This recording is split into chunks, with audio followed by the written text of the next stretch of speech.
Hello, greetings, fellow armchair Imagineering man cubs. Tiki here, And BlueDragonFive. And Jacob Wile. and tonight we're talking Mr. Banks. Yeah, okay.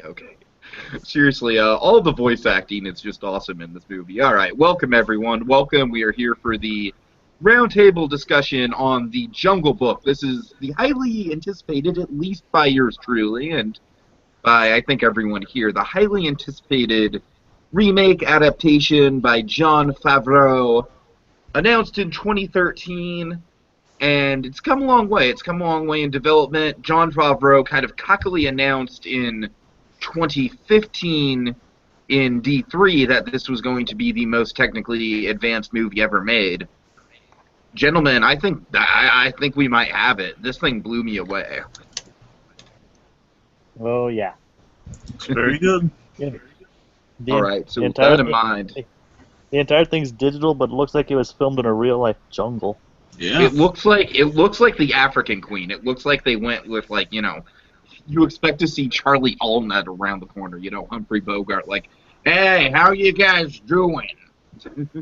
But the only difference is this is in India. That's true. Good Take that, point. George Okay. Lucas fake sets of the olden days. This is George Lucas style done right, my friend. I mean, this is just it's truly immersive. It's like with George Lucas, you could tell that it was CG. You could always tell that you were playing a video game. You know what I think it is?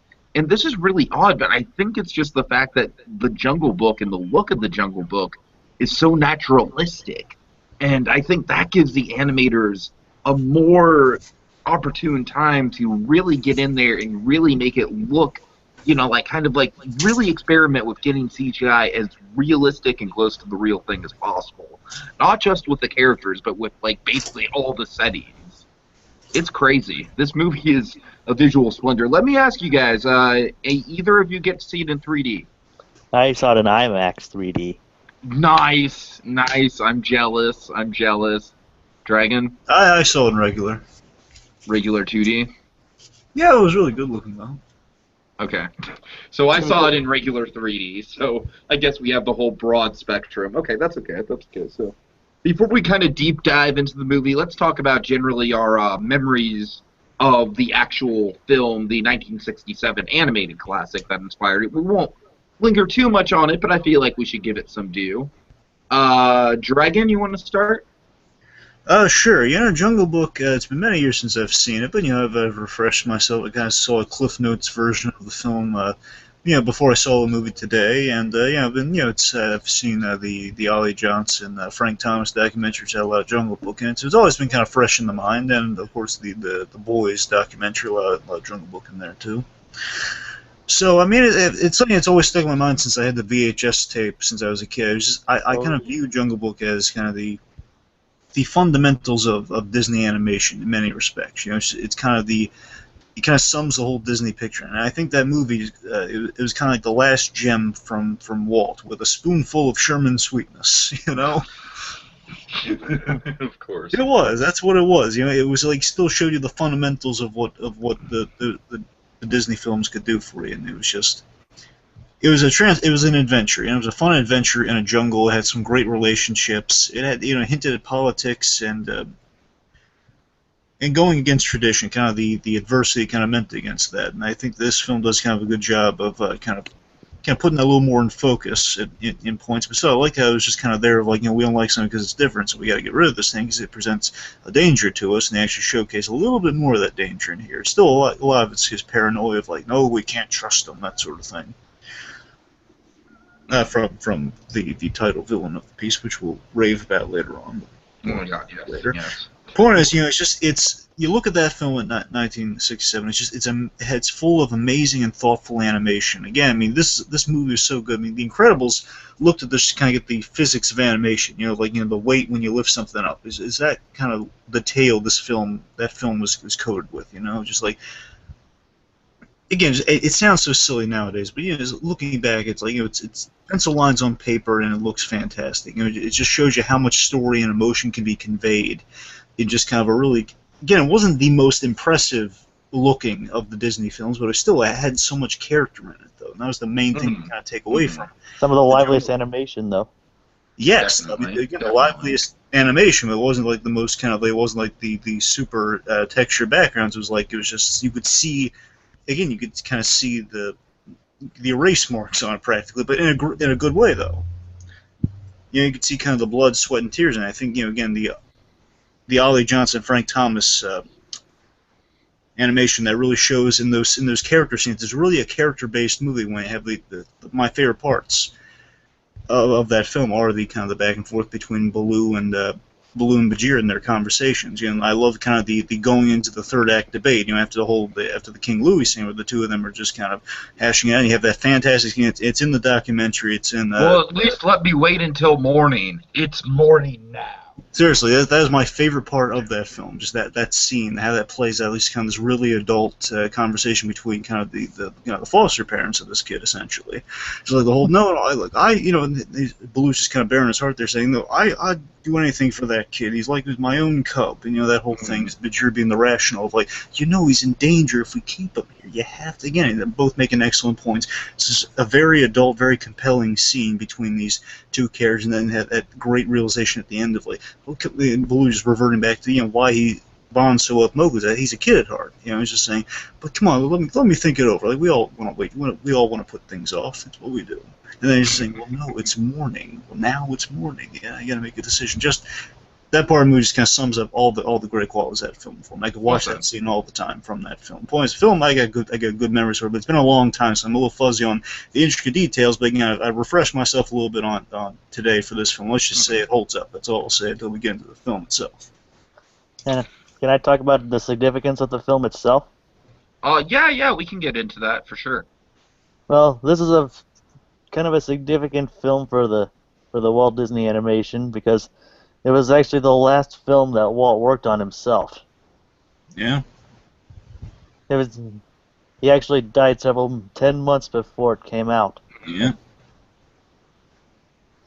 You can definitely tell that it was the last film that he worked on. His personal charm was on it.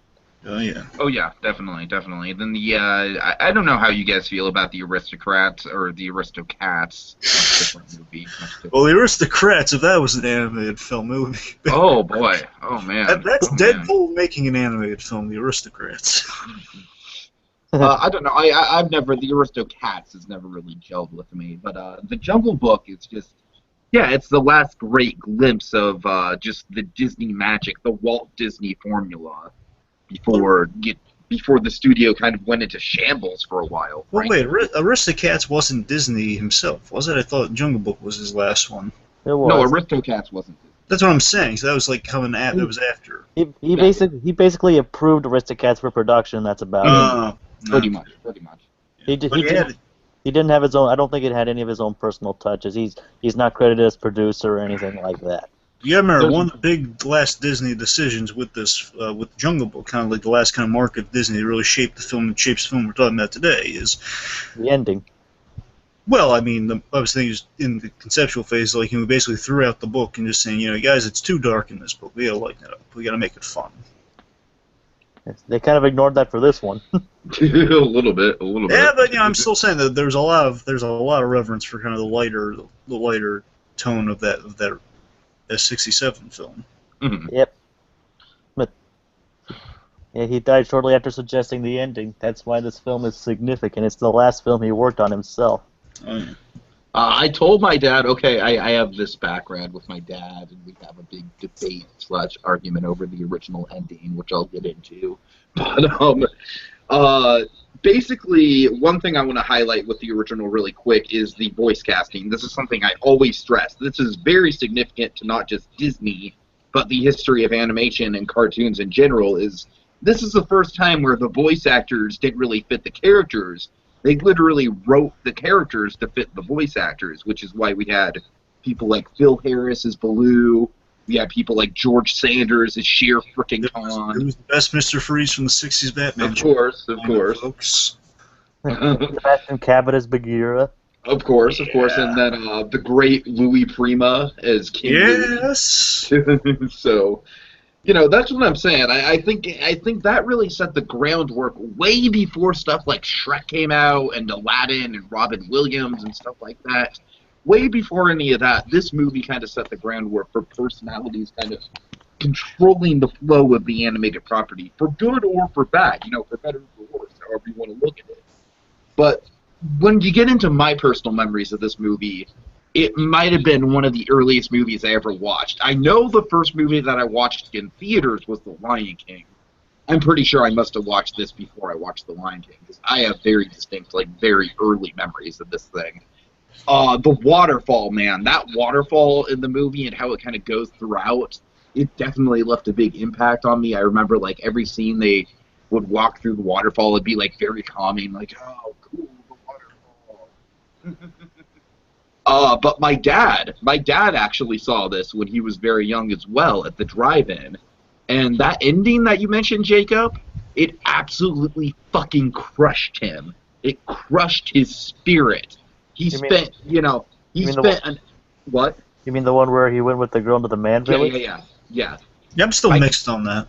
My dad spent an hour just seeing how fun it was hanging out with in the jungle with these jive-talking animals, and then at the very end, it's like, no, I'm going to go with a girl.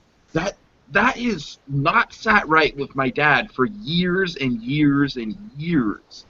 And I've always thought it was a very good ending. I've always thought that it was very poetic, kind of in spite of everything that they've been trying to do, in spite of Baloo trying to, raise him as his own, as whatever. He's a man, and that's kind of what, that's what's going to happen. I mean, it's cynical in a way, and it is kind of interesting. That was Walt's last stamp on the movie, but I always thought it was a very appropriate way to end it. So I guess we'll get into minor spoilers right now, just because it kind of goes with the backstory. So, folks, if you're watching and you haven't seen it, I don't think there's that much to reveal about this movie, but just kind of proceed with caution, because I do think there's some spoilers that we're going to be giving out. We'll start with one. They do change the ending. They have no girl with the water and the singing and everything. That's gone. That's out of there. Maybe smartly so. Again, I'm kind of on Papa Tiki's side there. I'm not too crazy about. I'm not. Again, it's not the fact that he goes off with he goes the man's was. That's not so much the issue. With me, again, I'm not saying it's bad. It's fine the way it plays. I love just the two of those guys. Baloo and Bagheera. They're walking off the bare necessities. I love that ending. But I'm just saying that the fact that just Mowgli just kind of waves him off, says, "Oh well," he doesn't no heartfelt goodbye, no see you guys, that's nothing. That's true. what bugs the crap out of me. It's like he goes to this heartfelt experience, nothing. Okay, so anyways, I see that they changed the ending and the way that they did it, and I knew my dad would be super happy about it, so I go and tell him, and I'm like, so guess what? Instead of the girl coming along and ruining everything, in this ending, they literally just end with Baloo, Bagheera, and Mowgli just chilling in a tree. And my dad's face fucking lit up like it was Christmas morning. He looked like he was a little kid. He was like, really? Mowgli gets to stay in the jungle? It was adorable. It was the most adorable thing ever. How magical is that? You get to recapture a big nostalgic feeling like that with your father. That you had years and years ago. Oh, how magical feeling is that? Right. All right. So with that in mind, let's get into background on this remake. As I said, it was announced in 2013 by Jon Favreau. An important thing about this movie is, much like the original, the casting was really what made it. So they announced, I believe the first person they announced was Shere Khan, and then Bill Murray, Ben Kingsley, and it just kind of all rolled out. I think King Louie was actually one of the last people to get cast, and then when it was freaking Christopher Walken, everyone was like, oh, that's perfect, yeah! Oh, this movie's going to be really awesome now. Christopher Walken. Nobody knew exactly how they were going to do it at I'm first. walking on the sunshine. Oh, God. oh. Get it? Because I'm walking. I'm walking. I'm sunny. Anyway, back to so your no one point. knew what Favreau was gonna do with it at first. From the minute that Favreau was announced, I always thought that was a good casting choice, or good directorial choice, I should say. a directorial choice that led to many fantastic casting choices. But Favreau just always has this quirky style and sensibility about him. He's definitely got a trademark sense of humor that's kind of been running throughout all his films. I thought that he would capture that perfectly. I thought that he kind of captured the vibe and energy really well, and he did. He really did. But in terms of, now let's talk about just how dark this movie gets. That's something that Favreau really wanted to explore. Favreau was someone who had only grown up with the original Disney movie. He didn't really know anything about Kipling. And I'm sorry, I'm blanking on the producer's name. Anyone know the producer of this movie? I'm blanking on the name, and Favreau produced it alongside with someone named Brigham Taylor. I think, okay, let's go with that. So let's go with Brigham Taylor. So Mr. Taylor approached Favreau about doing Jungle Book, but he wanted to do it more along the lines of the Kipling novel, which was darker, had a little bit more grit to it. And Favreau, he was like, well, what if we just did a straight-up remake of the original, because I love the Disney movie and I love all the songs and music and everything. So really, the end combination of this movie kind of comes down to the marriage between Favreau and the producer in kind of this meeting of the minds over kind of, okay, let's incorporate all the iconic elements of the original movie with sort of this Kipling dark undertone that wasn't there.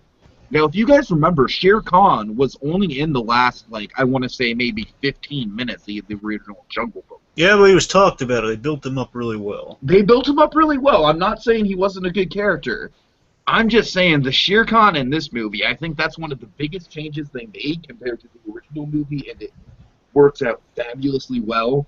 The other big, huge thing that we need to talk about with this movie is the visual effects. Like I said, I mean, I can't even undersell how impressive these visual effects were. So, Jacob, let's put a pin in that. Well, shouldn't we put a pin in that for later?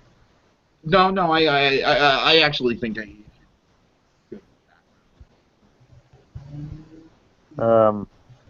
What?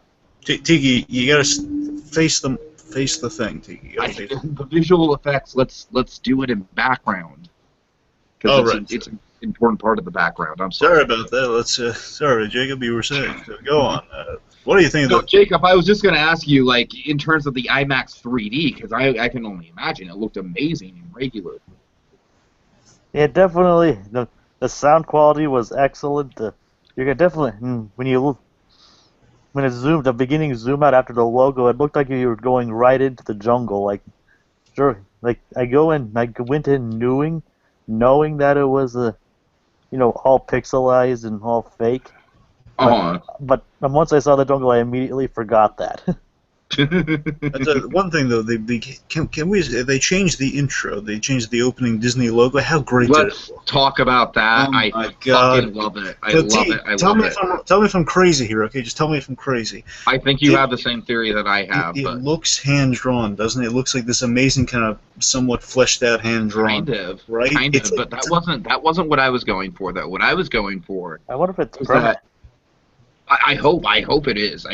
But I think that what they presented here is a geographically accurate representation of Disneyland. Because you have the little circus train going on in the back of the castle. That's Casey Jr.'s circus train. And then the camera pulls out from the castle, right? And then where does the camera go, guys? Where does the camera go? Into the Jungle River. It heads west into the jungle. On the west side of the park. Boom! I don't see any reason why you wouldn't be right on that, because I mean, it's the castle. They gotta be saying it's in Disney's at some point. You know what would be great? I feel like every.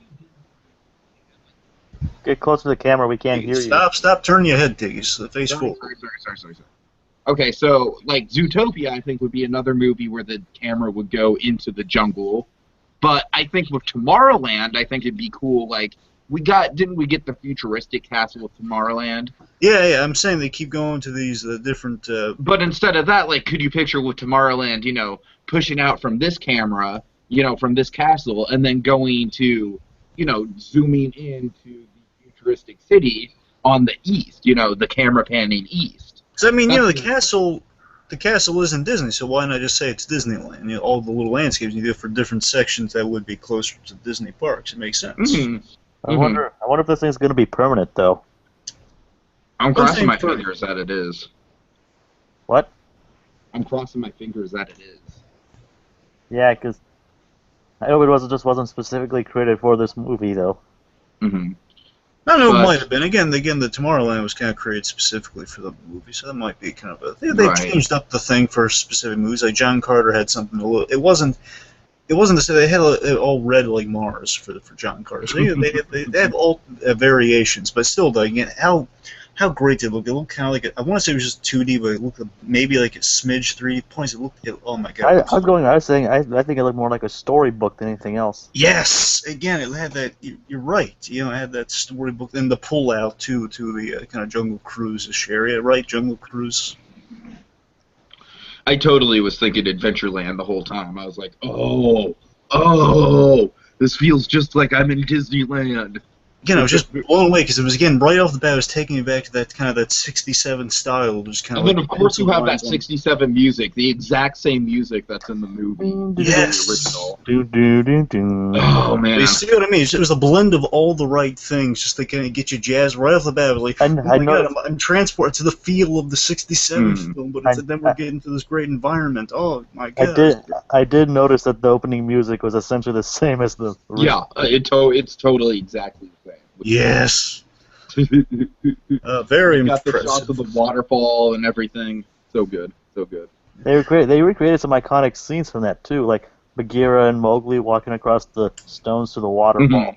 Certainly. Oh, by the way, with the Kipling stuff, we got a little thing to mention about the Kipling stuff is that we have had a live action adaptation of Jungle Book before '94. Not so impressive as this. I saw it in school, and yeah, I mean, it was pretty forgettable. I remember I remember him at a certain point finding a cabin or something like that. If I'm remembering it right, like Mowgli finding a cabin that his parents lived in, or some shit like that. It was like they Tarzan. play it too straight, and it's not fun. That's the problem, you know. Right. Playing it again, they're going too Kipling with. Don't get me wrong, Kipling again. We have no story without Kipling. Don't get me wrong, important guy. And Not this according movie, to Walt. Not according to Walt. True, but again, in the inciting idea, a thing called Jungle Book with these particular characters that Disney just kind of threw out. Okay, let's use the characters though in the setting, and we'll just kind of come up with their own fun stuff. Mm-hmm. And then you're right, Tiki. This perfect blend here of just kind of again the fun of the original of the film with kind of those serious moments, just kind of playing these great dramatic moments and letting them just kind of land where they may. I like how they incorporated things like they actually called the monkeys the Bandarlog, the water truce, the language of the jungle. I like how they The incorporated all that. creeper. I love the red flower idea, by the way. Well, the Yeah. red flower was actually mentioned in the original '67 in King Louis. It is. Yeah, but I'm just saying it's big. Again, it's been many years. I'm saying coming back, man, that idea's still so great. But like I said, they incorporated things like the water truce, the law of the jungle. Yeah. They incorporated a lot of it into it. And Aquila was originally a bull in the book, but he's again the leader of the wolves in this movie. Oh, we'll get into Aquila. Oh, Yes. we will. So they changed. They did. But not Aquila and the Bee. That one we're not going to be talking. We're just about No, God, no. All right, so I think that's about all the background I have, Dragon, unless you have anything. Well, I might save some for a little, slip some in a little later. But let's just say they strive to find the right kid, and they really, just kind of reference-wise, they really kind of strive to flesh out kind of Mowgli's experience by kind of going for some great stylistic and kind of design things. Like you'll notice, again, I was speculating this the whole time going through the trailers and stuff, and apparently I looked this up for the film, and it was completely right that they were.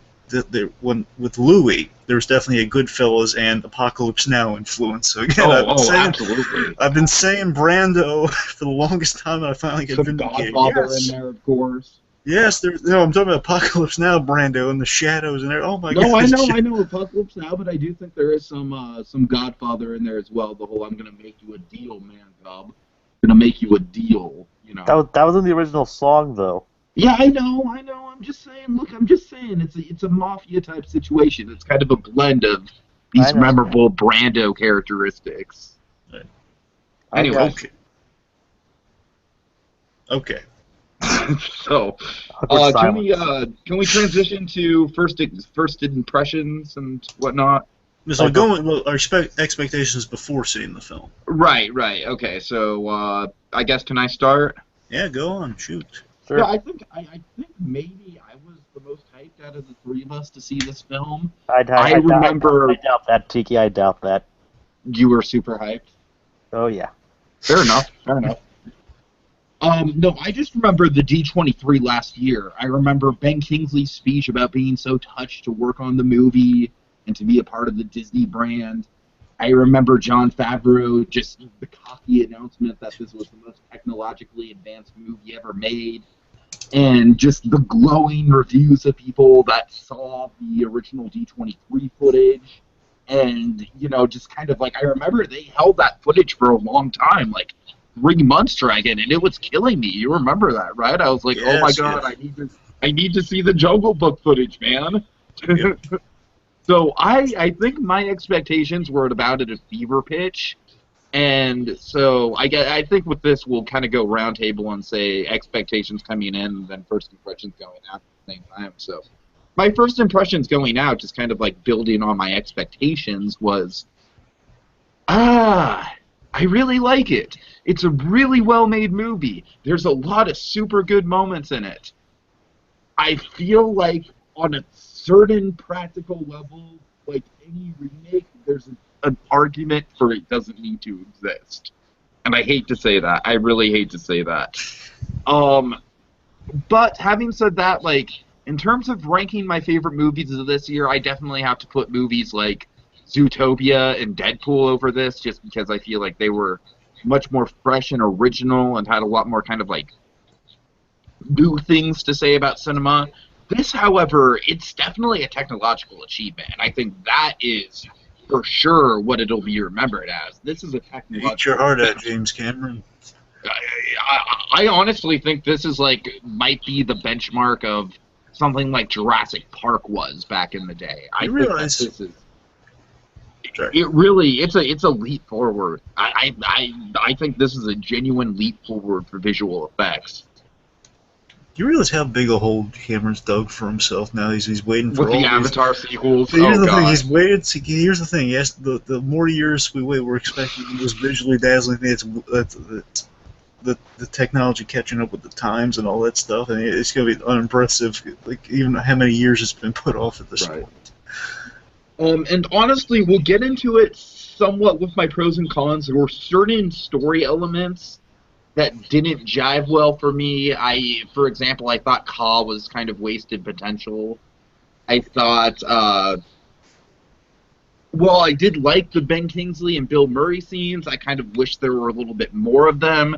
I didn't think that relationship was conveyed as strongly as it was in the '67 movie, like BlueDragonFive was talking about, with the whole like waiting until morning moment. I thought that moment was thrown in there, but it was kind of it wasn't at the right point in the movie like it was in the original. So there were definitely certain things about this movie that I kind of came out like, well, if I were to rework it here, and here, then I would have done certain things differently. Honestly, I was really hoping that Louis would have more of an effect on the actual plot than he did, and instead he basically comes across as an extended cameo, which was a little bit disappointing to me. But overall, I will tell you that the second time I saw it in 3D, because I saw it the first time in 2D, and then I saw it the second time in 3D, I genuinely appreciated it more as an experience. I think anyone who's interested at all in seeing this movie should see it in 3D in the theater. I don't think it would translate nearly as well just like seeing it at home, watching it on Netflix or whatever. I really do think you need to make the extra effort to see it in 3D because, my God, in 3D it's an experience. In 3D it's a freaking spectacle. And I can kind of forgive, I did kind of forgive some of those initial story problems that I had going into it, coming out of it my first time. Because, now that I knew not to expect too much from Louis, I knew to expect expect certain things. The second time around definitely helped. In the 3D, like I said, is an added element to this movie that it's a rarity, but sometimes Hollywood gets it right, and sometimes people make 3D movies that actually utilize the technology, and this is definitely one of the cases. I can't recommend 3D enough. All right. Sorry, guys, that was my rant. So who wants to go next? Okay, Dragon, why don't you go next? All right. Okay, so going into the movie, way back when it was announced, you heard the Jungle Book's coming. You're thinking, oh, it's yet another unnecessary live-action remake from Disney. I don't care. But then I'm progressively getting more and more hyped as I'm listening to Hollywood Babylon. They talk about the movie news and stuff, and it's kind of coming out in articles and stuff where they mention Jon Favreau has been announced. It's like, okay, Jon Favreau's a good filmmaker. Okay, he gets credentials. The point is that they keep announcing kind of a higher pedigree of the film. Like we have Jon Favreau directing, we have an A-list cast. Bill Murray as Baloo, Giancarlo Esposito. We got all these great names listed, saying, okay, I'm going to give it a shot. I'm going to keep my ears open. So yeah, I'm hearing more and more. I'm saying, okay, maybe it's not completely lost, but we'll see. Other films have faltered with excellent cast. I mean, look at the Zookeeper, excellent cast. Oh God. Of an all animal cast with excellent voices, but not so much. Point is, so again, I'm keeping an open mind though. So then we get a first trailer, and the first trailer is it's very, again, the look of that thing, the photorealism, it looks spectacular. Again, you get kind of the vibe of the original and this amazing setting, again, with the D23 stuff, all of that kind of come together. Seems a real passion project. So at this point,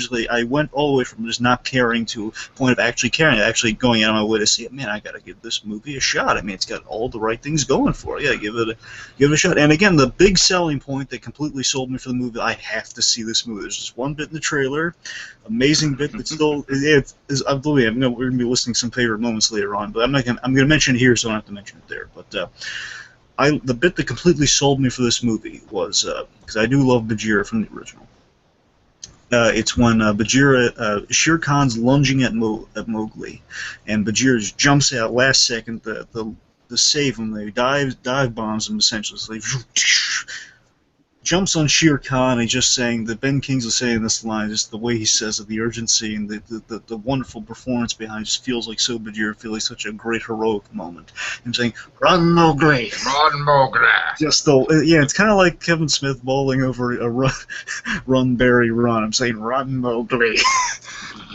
I'm just completely on board at that point. Yes, and then everything attached to the good names. Jon Favreau, director of Iron Man. Yeah, he directed Iron Man. He's a good filmmaker. I saw him do Chef. Chef was a fantastic film. Okay, Favreau, you got my support. I'm seeing the movie, and that's where we are today. And I just got out of it recently. I literally came home just about an hour ago after I'd seen it. Nice. I was very impressed, and again, the best parts of the movie for me, just kind of without getting on the intricacies, which we're going to be talking about, I just had these great nostalgic, gleeful moments. Again, I guess I had kind of a good experience, because, again, aside from a refresher on a few key points in the film, before going in, just going to remind me of some stuff to keep on the lookout for.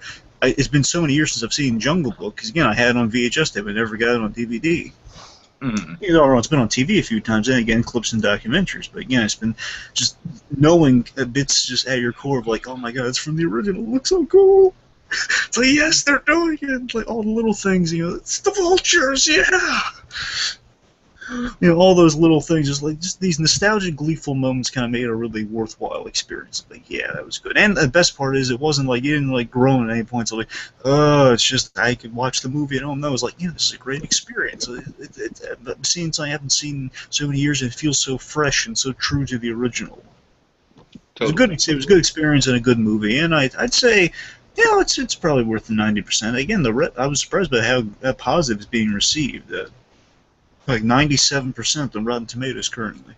Yeah, I mean, I think a lot of that is just due to how technically amazing the whole thing is. Like, I definitely think this movie is going to get recognized around Oscar time. If not for visual effects, maybe for, directing, everything like that. I don't want to say Best Picture because, that's a bold statement. Was Avatar nominated for Best Picture? Yes, It was. Well, then it's possible. Okay, so take that, Cameron. Avatar was also released during Oscar season, though. Oh. That's the only thing. Stabbathy, Cameron, Stabbathy. Right, Jacob? Okay, so before and after. Mm. Well, unfortunately I didn't see any of the D23 stuff, but like you guys at first, I was a little bit skeptical about another remake. You know, another one, but isn't. Actually, I kind of got excited for this one after seeing Cinderella. Okay, okay. You know, it's like figuring out they're making another Jungle Book. It's like that's my favorite classic animated movie. One of my favorite classic animated movies. The Disney Playbook.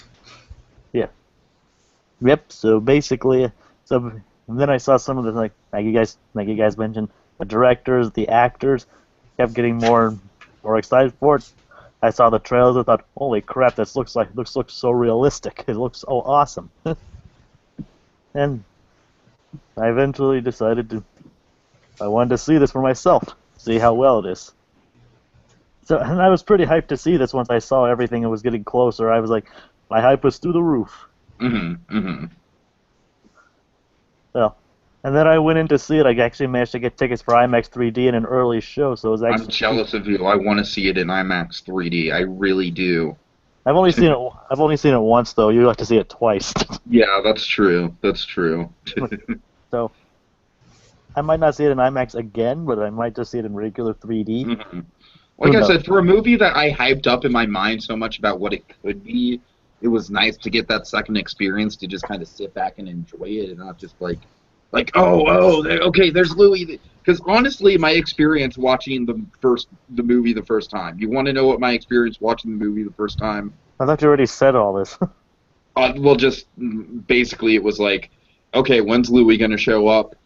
When's Louis gonna show up? All right, I see the monkeys. Oh no.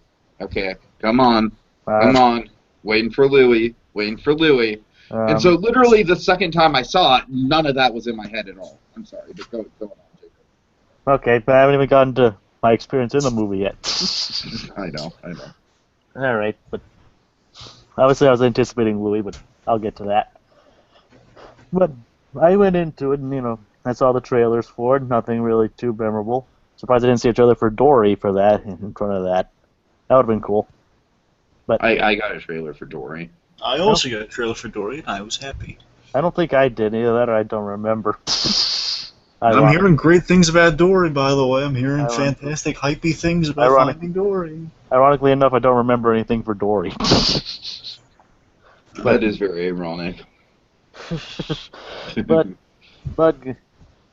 when obviously going into it, I was getting more excited than I saw the storybook opening, literally. I mean, I still think the logo looks more like a storybook than anything else. No, I agree with you. I mean, it kind of fits the whole Disney thing. It looks like a storybook of Disneyland, I think. Kind of, that's a good way of putting that. Yeah. And then it zoomed out to see the jungle, and I immediately thought, and like I said, I went in knowing everything was completely fake. It was like everything was digital, all the jungle was not there. But seeing it in 3D on IMAX in the pullout, I was like, wow, this looks. I instantly forgot it was a fake jungle. I mean, that's how good it is. It really does make Avatar look just like a video game in comparison. I really do think so. I'm not trying to compare it to anything, but what I'm saying is. I'm trying to compare it to Avatar, and I'm saying Cameron. Yeah. Take that, Cameron. Good luck with your 4 sequels, buddy. Even looks like better than Life of Pi. Right on those coattails. Oh, I definitely. Life of Pi was good. Life of Pi was a good achievement, but this is like. Well, it's also about tigers in India. Of course. What do you know? But what I was saying is, like, it instantly makes you forget that it's not real. I mean, yeah. I said, wow, they filmed it in an actual jungle. Then I saw all the animals. Like, I knew the animals weren't there either, but you could swear they used actual animals and had like lip sync animation to them or something. Way back in the 90s when it was cheesy, but done right. Oh no, it's cats and dogs all over again. No, rest assured, folks, it's much, much better. I like cats and dogs. Me too. Really? Yeah. Really? Yeah. For what it is, it's okay.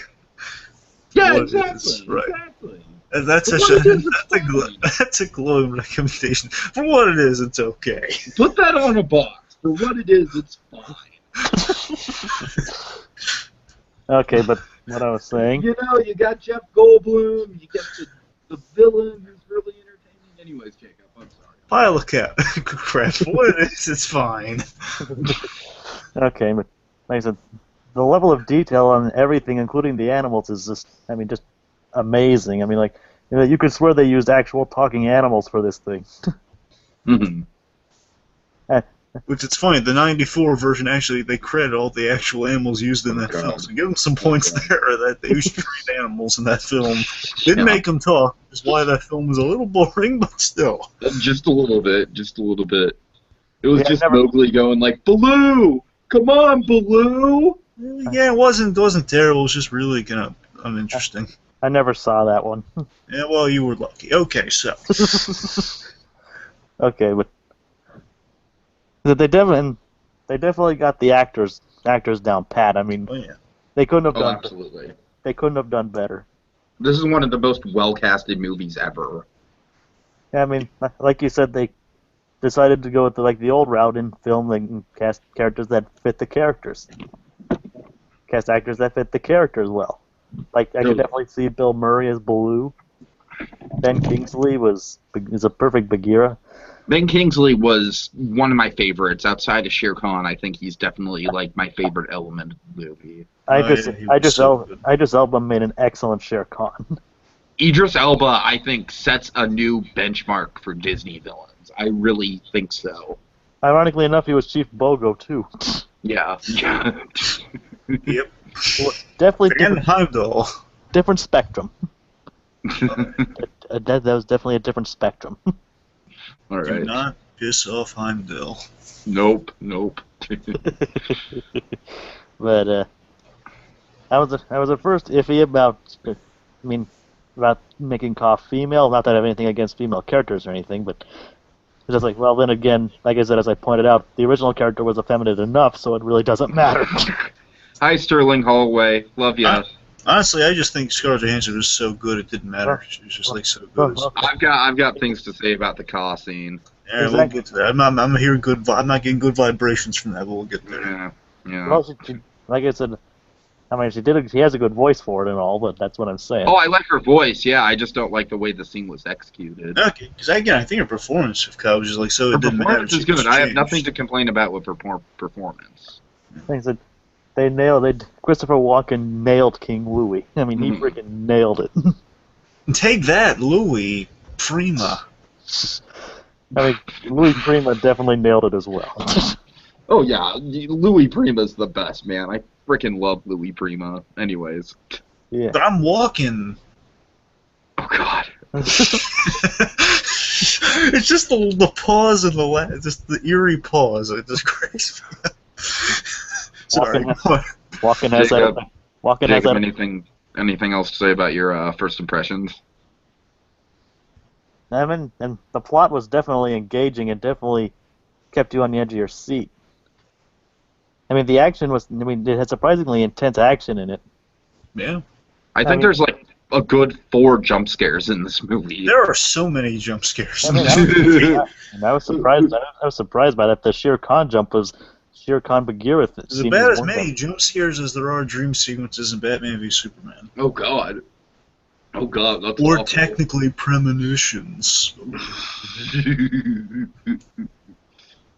And yeah, like I said, the Bagheera scene and where Shere Khan jumped out of the grass was definitely one of the jump scare scenes.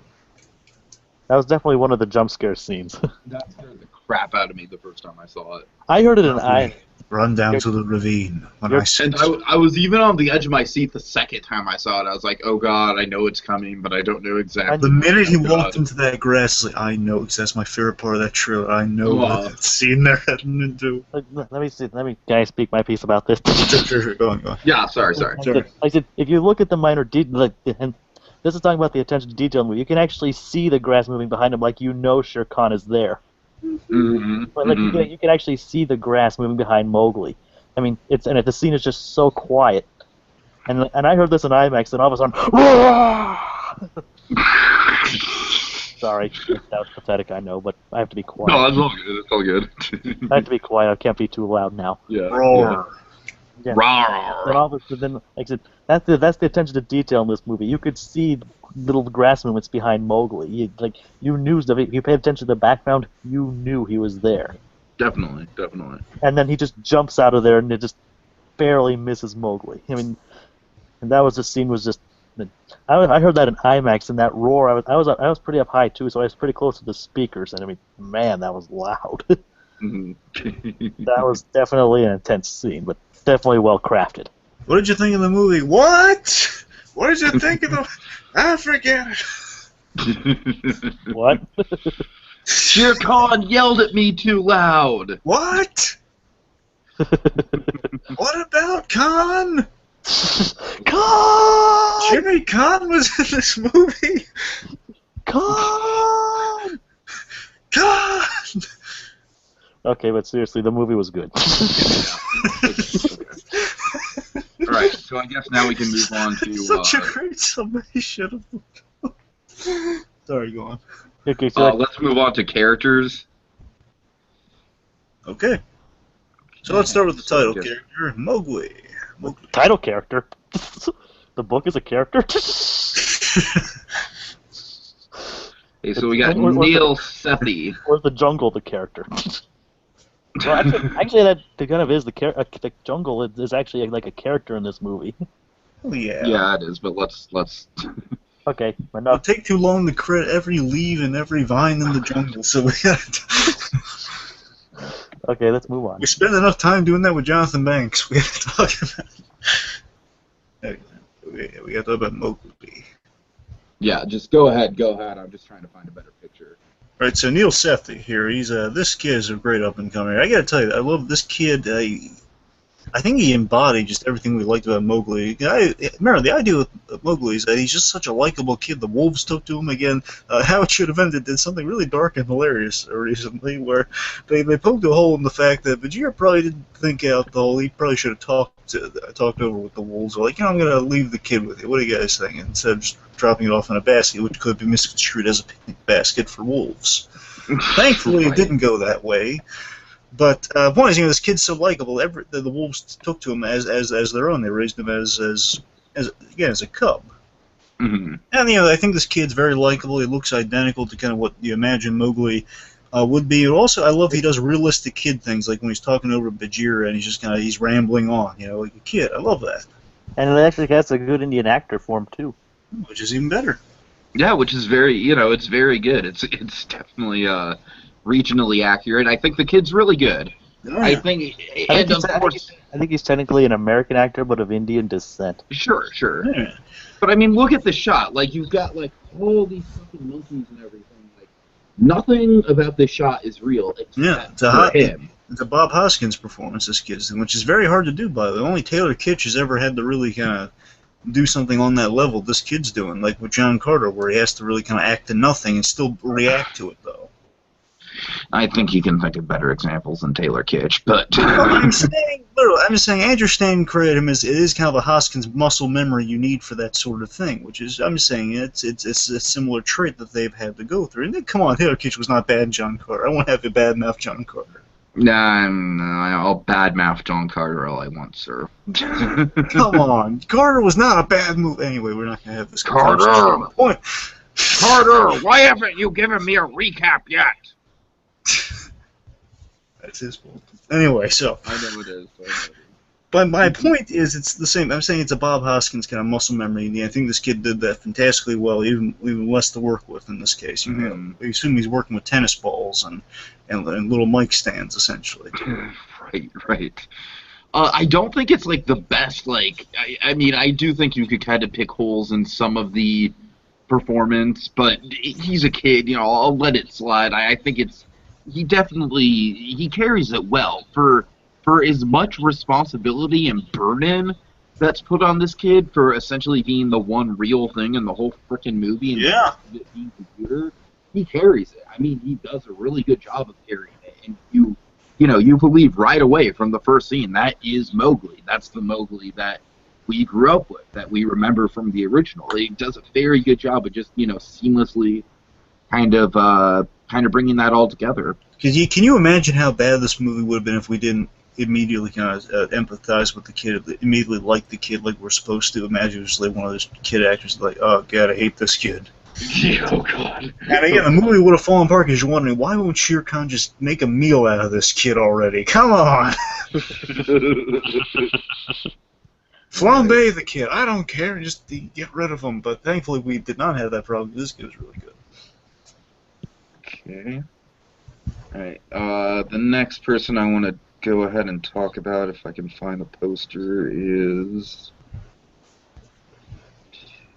Bagheera. Let's talk about Bagheera. Okay. Ben Kingsley plays Bagheera and does a great job. Seriously, again, it's amazing how great the casting is, because they... I'm sorry, go ahead. Gandhi is Bagheera. Right. Excellent casting, though. A Mandarin as Bagheera. Oh god. He's not really the Mandarin, though.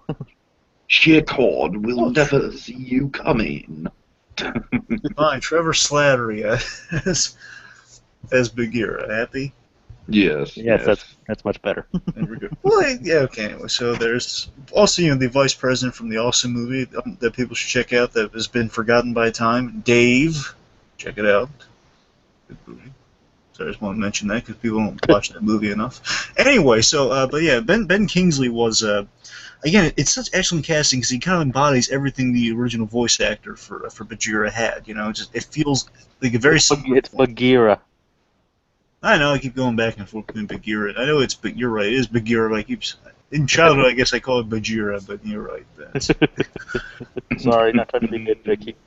Anyway, so you see what I mean, though? Again, Bagheera is kind of it's similar to the original performance, but at the same time it's all Kingsley, the majesty of Kingsley. He brings that class, he brings that kind of that drive of he's the wise guy, he's the wise mentor figure, and he's You can tell he's warm and cares about Mowgli. Yes. You can definitely see, and the way but think about it, wouldn't be anything without him or the effects behind him. His good performance would be lost without the excellent effects like on his eyes and his mouth or anything like that. Absolutely. Oh yeah. But also, you can definitely tell it's Ben Kingsley, and you can definitely see Ben Kingsley acting behind that though. Yeah. They probably did a little bit of motion capture on his face, just a little bit. They did motion capture on everyone's face in this movie, for sure. Like they got to capture the subtle nuances of their performance. Because you gotta remember also the other thing that's been known to happen in animation specifically, but again, motion capture nowadays has been definitely has been perfected to kind of capture every little nuance. But the olden days they would, not the olden days, that's not making sense. But the point is, they would record the voice actors, doing their performance, and they would capture that in the animation so well. They would emulate the actor or actress without even doing it intentionally. That's why Ellen DeGeneres looks so much like Dory, and that's why some characters look so much like their actor. It's not always intentional. In this case, it probably was a bit. It was just done so well that it embodies that so well. At least they didn't make it too human, to where a point where it didn't even look like animals anymore. Exactly, but can you imagine Ben Kingsley's head on a panther's body? That actually does sound kind of cool, though. But that's its own movie. That's its own awesome premise in its own right. Ben Kingsley, the Panther. Ben Kingsley as Black Panther. Yes. As an actual Black Panther. Oh yeah, but what was I saying? The time of the peace walk is over. It's hunting season now. But there is one thing with the Kingsley's performance here is a little better over the original Bagheera performance. Don't get me wrong, both excellent performances, but I think that Kingsley brings it. I think the performance is slightly better. I think the original Bagheera is maybe I like the relationship between Bagheera and Baloo better in the original than I do. If only Kingsley was in the original too, that would have been awesome. Yeah, I'm saying yes, you have that, but I mean, particularly what he does in this movie, it's really, I think it's kind of an improvement over the original. No, again, we are kind of, it's a tit for tat sort of thing. Like they have something where the other one has something, I have so much nostalgia for the original, though. Yeah. I said, Yeah, I do too, but I don't let that usually get in the way of my opinions. Sure, sure. Yeah, but in this one though, I think what this Bagheera has, I love that he has like these great one-liners, these great awesome one-liners after. I don't eat honey. Yeah, I love the don't eat honey. That's what I'm saying. You know, he has these great kind of like he steals the scene with these lines, sort of things. That the original Bagheera, he played it straight. You know, the original Bagheera just kind of played. You know, it was a great, compelling. The original Bagheera was basically the square in the Jive Cafe. Yeah, but he still it was great. Don't get me wrong. Again, it made it shine even more so when you had to be kind of that responsible voice with Baloo. But still, here though, you got to make him even more awesome. Though. And can I just say something about the picture you have up about Bagheera? Sure, sure. If you showed somebody, do you think anybody would be able to tell that's an actual panther? Like, someone would probably say that's a real. Probably, yeah. It is very photorealistic. I mean, people. The way the light hits the fur on the top, and yeah. Sorry, not to detract from Ben Kingsley. No, it's all good. It's all good. Not to detract from Ben Kingsley's amazingness. Someone took Ben Kingsley's DNA and they spliced it with the Black Panther. You have all the Black Panthers look like Ben Kingsley. That'd be an awesome movie. He's an animal. Ben Kingsley is an animorph. Oh God. The next Manimal. Is it sad that I don't think I think there's a more than 0% chance of Ben Kingsley actually starring in an Animorphs movie at some point in the future? I'll give it a more than 0% chance. No, he was in that movie with Ryan Reynolds where he took over his body. That's what I'm saying. Okay, but back to Ben Kingsley. Like, I have to say that Ben Kingsley definitely nailed Bagheera. Like I said, everybody nailed their parts, but I said he in particular actually brought a certain layer to it that wasn't in the original character. Yes. I mean, that probably has to do with the writing as well, but... Of course. But like I said, he definitely brings a more nuanced performance than just, the straight guy. He's more layered. You can actually tell he cares more about Mowgli. Like, the original was just like, okay, here's Mowgli, let's just go. And he's definitely a badass in this one. Yes. Oh yeah. Again, just that leap when he saves Mowgli from Shere Khan. That's right. He's able to take on Shere Khan. The original one just cowered in fear. Oh, totally. Like I said, the original one it's kind of like in this movie, you can tell both Bagheera and Mowgli, Baloo, care about Mowgli. And the original was just like Bagheera is just the escort; he's just getting him out of there.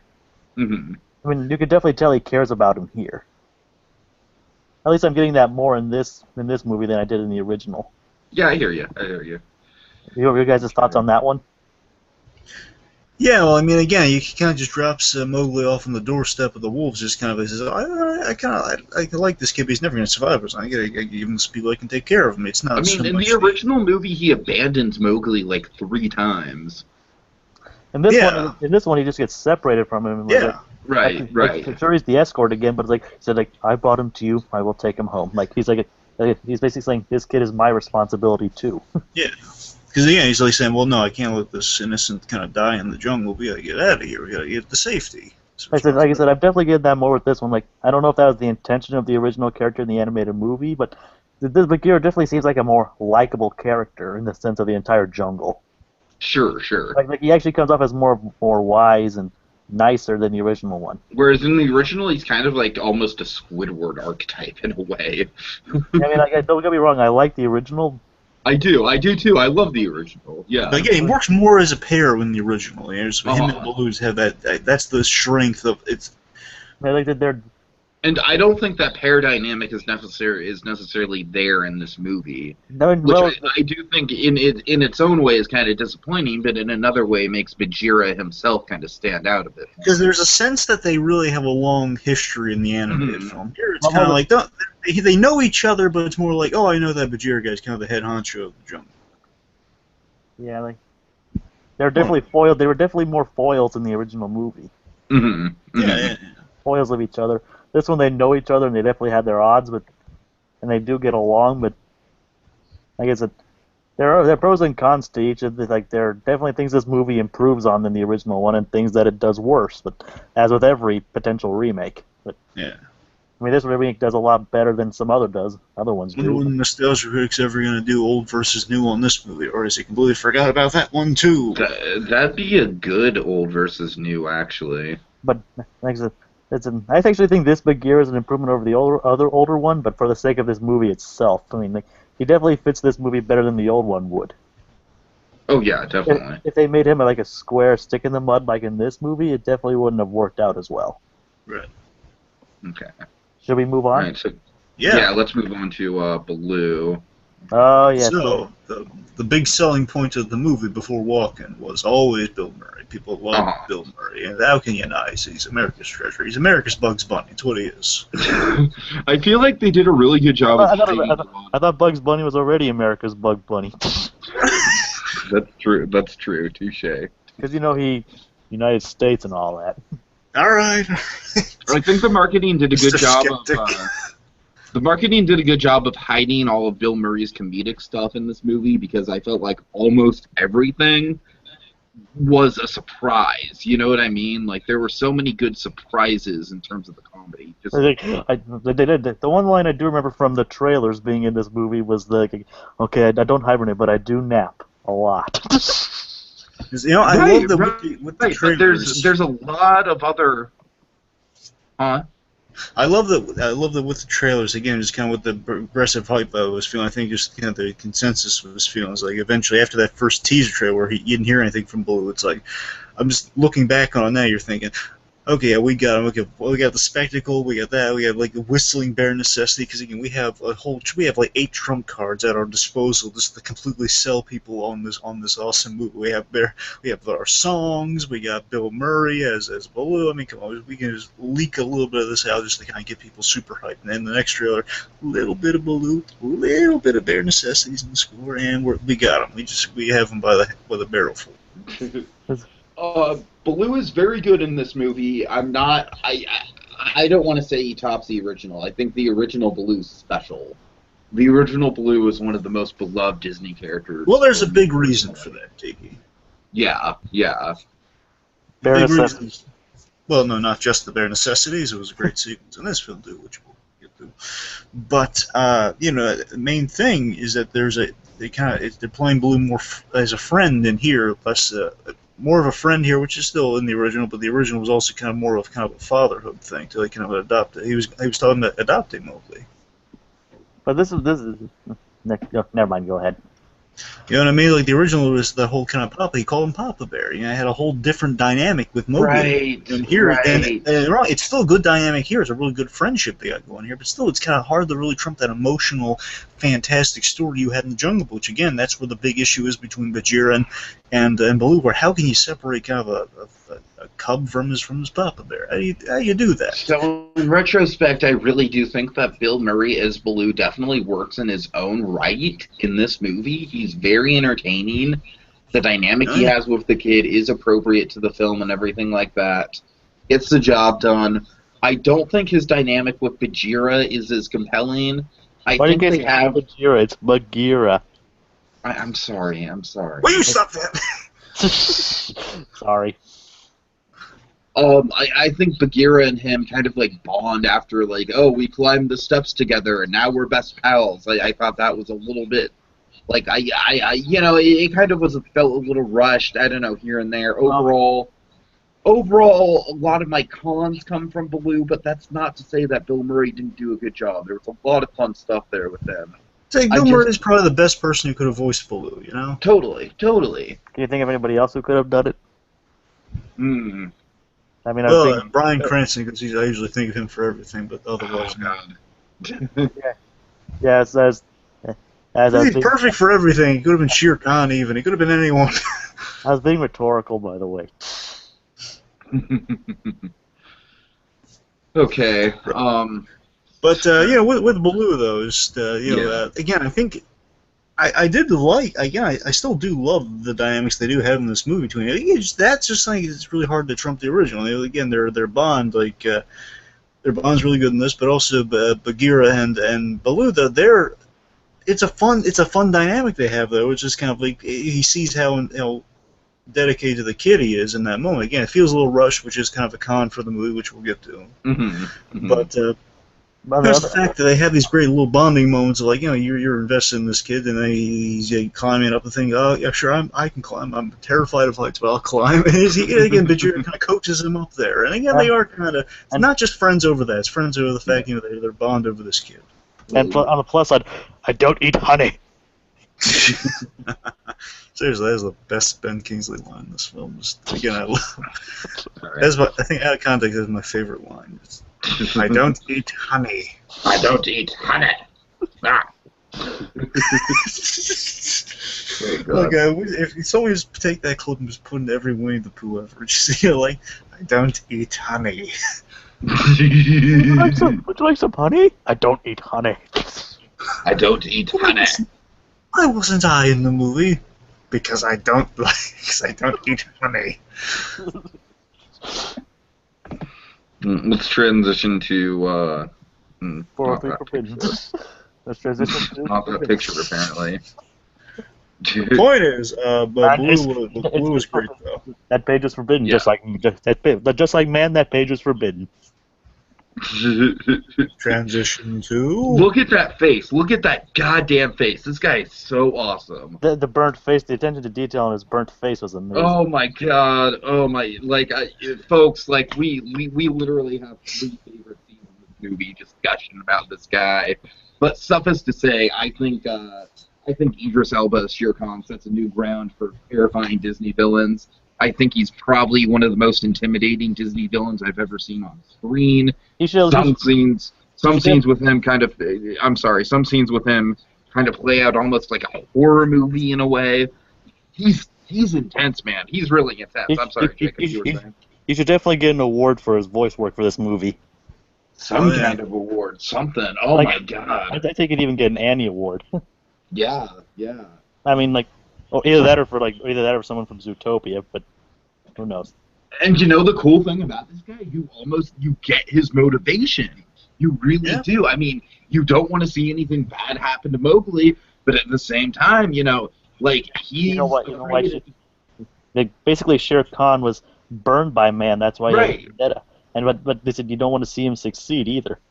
And there are these 2 great bits. One, I want to point out something from the original, just kind of show you the difference and why this film got it a lot more right than the original. This Shere Khan is like leaps and bounds better than the original Shere Khan.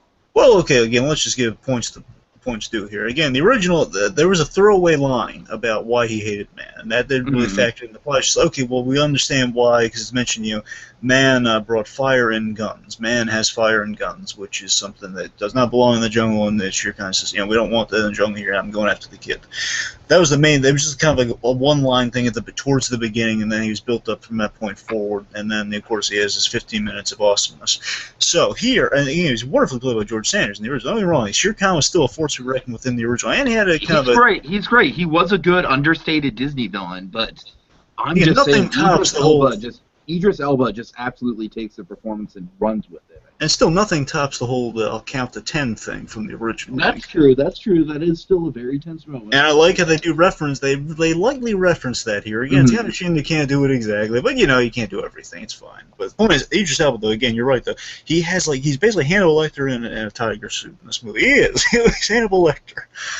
Right, he's so terrifying, but again, you're right, dude, he has a point. He definitely captures the suaveness of the original, too, but makes it more creepy. Right. He's suave, creepy. He just oozes terror and everything. Like you could do, like you don't even realize. You just like he definitely makes his presence known. Like he just dominates the screen whenever he's on. I mean, Disney managed to take the caliber of villain of something like The Dark Knight's Joker, or Hannibal Lecter, or Anton Chigurh from No Country for Old Men, and translated it into a fucking kids movie and made it like equally as intense and terrifying. I really feel like this villain is on that same level of villains I just mentioned. Yes, but I love that Shere Khan in this version, they really kind of play with the politics of it, so he does actually have a point there where he basically puts Mowgli, he outsmarts Mowgli in a really great way. He puts him in a no-win position where he says, oh, you have that flame lit there, and he says, well, look, I was completely right, and he's become a man, he's come back with the red flower, and look what he's done, look, the jungle, it's on fire, he's doing exactly, I've won, and what are you going to do? You're afraid of someone else now. Yep, he wins completely. It's like, fine, you want to burn me? Burn me, prove me right. Although he puts it out as... Even Gray's backing away from Mowgli. Not Gray! Not Gray! And then he burns it. That's the stupidest thing you could have done. Exactly. It's like Shere Khan. It's like a chess game. He's like Slade Wilson. He's like, you can't. It's basically either way, I win. It's so great. So we'll get into Shere Khan more with our favorites. We got tons of Shere Khan love here. What I like about him, he's an intelligent villain. Like he knows what he's doing. Mm-hmm. Definitely. Yeah, and he knows he can just wait there and just wait for Mowgli to come to him. It's like the old phrase goes, and like Mother Gothel said, good things come to those who wait, and that's what he did. He just waited. He just waited for Mowgli to come back. And that was especially relegated with that speech he had with the wolves and then talking about the mother bird. Yeah, we'll get there. All right. So speaking of wolves, let's talk about this. Oh my God, that was an awesome shot. I made a good transition. Oh my God, that is such a beautiful shot. Akela the wolf. This guy feels like something out of Breaking Bad. I think they very much intentionally made it that way. I mean, if only Gus Fring could actually purchase a wolf. Right. Yeah. Giancarlo Esposito. This is definitely one of the roles that was expanded on from the original movie. I remember the Akela from the original having maybe 3 lines in the whole thing. So... Yeah, their roles were definitely expanded throughout the movie. Mm-hmm. Yeah, and I like that. Not so much what he says, just the way he conveys it, and he has such that sense of honor, and like this is the only other dominant species in the jungle. Definitely.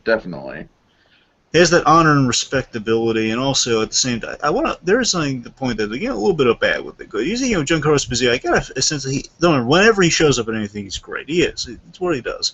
Like in Assault on Arkham, he is in that, and he's been in some of the DC animated stuff. And unfortunately, it kind of gets wasted with these characters. They're really cool, but they don't have a lot of screen time.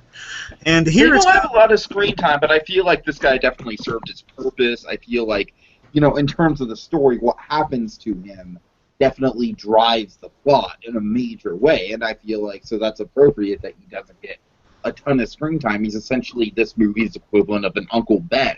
Yeah, I mean, he's been Black Spider, he's been Ra's al Ghul, he's been given great characters. I'm just saying, Right. I mean, Giancarlo Esposito, I love when I heard the casting of him as Ra's al Ghul, I was like, oh my God, that's fantastic. But then he's only in the beginning of the movie. It's like it's killed off instantly. It's like, oh, come on, in the Batman Son. First Jimmy Olsen, and now this. Well, thankfully, Ra's al Ghul, it's kind of a shtick. Gets killed, comes back. So. Of course. Anyway. But yeah, point here again, he gave a character. You're right. He gave a character didn't have too much dimension, but I love that they just looked at simply Akela's role. That he's the one that raised Mowgli along with the next character we bring up. Mm-hmm. He just had that role there, but bring up the obvious fact that he is kind of his stepfather, kind of one of his adoptive fathers. So that's an important role of importance with Mowgli. So it's definitely have some resonance with him. Mowgli has like 3 fathers in this movie. Yes, it's like Batman Begins. He keeps bouncing to different father figures. It is. But at least it makes sense, though. Go from Thomas Wayne to Ra's al Ghul to Lucius Fox to Jim Gordon, all the sorts of different fathers. Oh God. So at least it makes sense here. Yeah. Hey, it made sense in Batman Begins. Well, you know what I'm saying. Like, at least it makes sense here, too. Mm. Okay, so... we'll definitely talk about Akela, like one of Akela's big standout scenes when we get to favorite scenes. So I think that's... Oh, but he does have he has a great line we should mention real quick. Yeah. He has that great line where we're speaking of Gray, where Gray's like, I know what you're talking about. where Gray's trying to be cute, like, ooh, ooh. And he's like, sometimes the runts get eaten. Yeah, That was definitely one of got the a coolest. laugh. Yeah. Again, short of the honey thing, that's my favorite. That's my favorite line from the film. Sometimes the runts get eaten. Just oh my god, it says so much about the film though. Like it's that you're in the jungle. Your safety is not exactly guaranteed because you're cute. Yeah, I like how they did that. Yeah. And welcome to Raksha. Oh yeah. Raksha. This was honestly probably my biggest. Maz. Oh god. It was a pleasant surprise in this movie. I really, really liked how emotionally connected I felt towards Raksha in this movie. Do they post for these? What's going on? Yes, they do. They do. Here, you want to see Ben Kingsley's? Especially These for everyone. especially her goodbye, Mowgli's goodbye to her. That was just heart-wrenching. Absolutely. I mean, and the attention to detail in that scene, like it was raining and he was pressing down on her fur. I mean, that was all fake. I mean, I don't think the rain was fake, but the attention to detail, how the fur depressed and everything. I mean, the attention to detail in that scene was awesome. I love she just unabashedly. Oh my god, use these for everyone, okay? All right, I will. I'm sorry. Oh my god, these are amazing. Look at these. I saw these on Facebook like months ago. I know they were. So look at this. I mean, these aren't what do you think these are? These are the computer mock-ups, or do you think these are like an actual practical standees of these? No, I think they're computer mock-ups. They're amazing. They look very practical. Look at that one. That one looks really practical, doesn't it? All right. Seriously, it's a little practical. Yeah, but back to Raksha. Yeah, right. Sorry like about I said, that. her goodbye I'm was trying to find a good image. Her goodbye. I mean, think about how much technical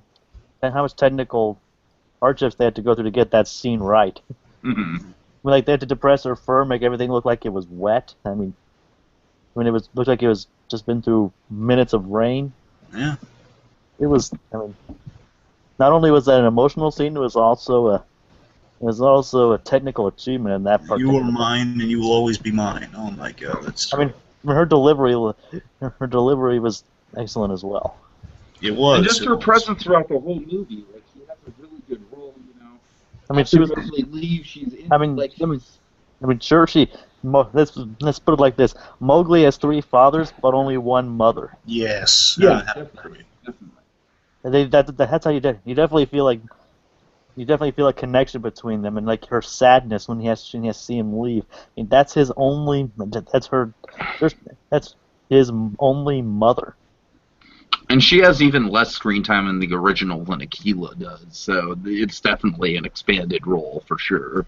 Yeah, and Lupita Nyong'o, I don't know if that's how you pronounce her name, but Lupita Nyong'o, yes. Yeah, she was. I mean, like as you guys keep saying, she was definitely well casted in this part. I mean, you definitely feel the motherly undertones in her voice. I love her as Maz Kanata as well. She's kind of on a roll with these digital characters.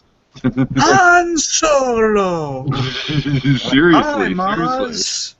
She's really good at it. She can be like the female Andy Serkis. I think she basically is. I know, right? Anyway. Hey, more the merrier. Yeah, but like, you could definitely feel the motherly undertone. Let's see her directed version of the Jungle Book. Let's see her. God. Oh God. Oh no. Now we'll have 3 versions. I feel genuinely bad for Andy Serkis. I really do. What do you mean they didn't return my calls? I'm gonna do a show of them. I'm gonna make my own Jungle Book movie. It's gonna be awesome. So you definitely feel the motherly undertones in her voice. Mm-hmm, like totally. You can definitely tell she's a mother in pain to seeing her son leave. Absolutely.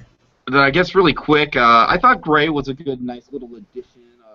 I do think that Gray was in the original. I do think there was a cub by the name of Gray. I'd have to go back and look. He's based on the character Gray Brother.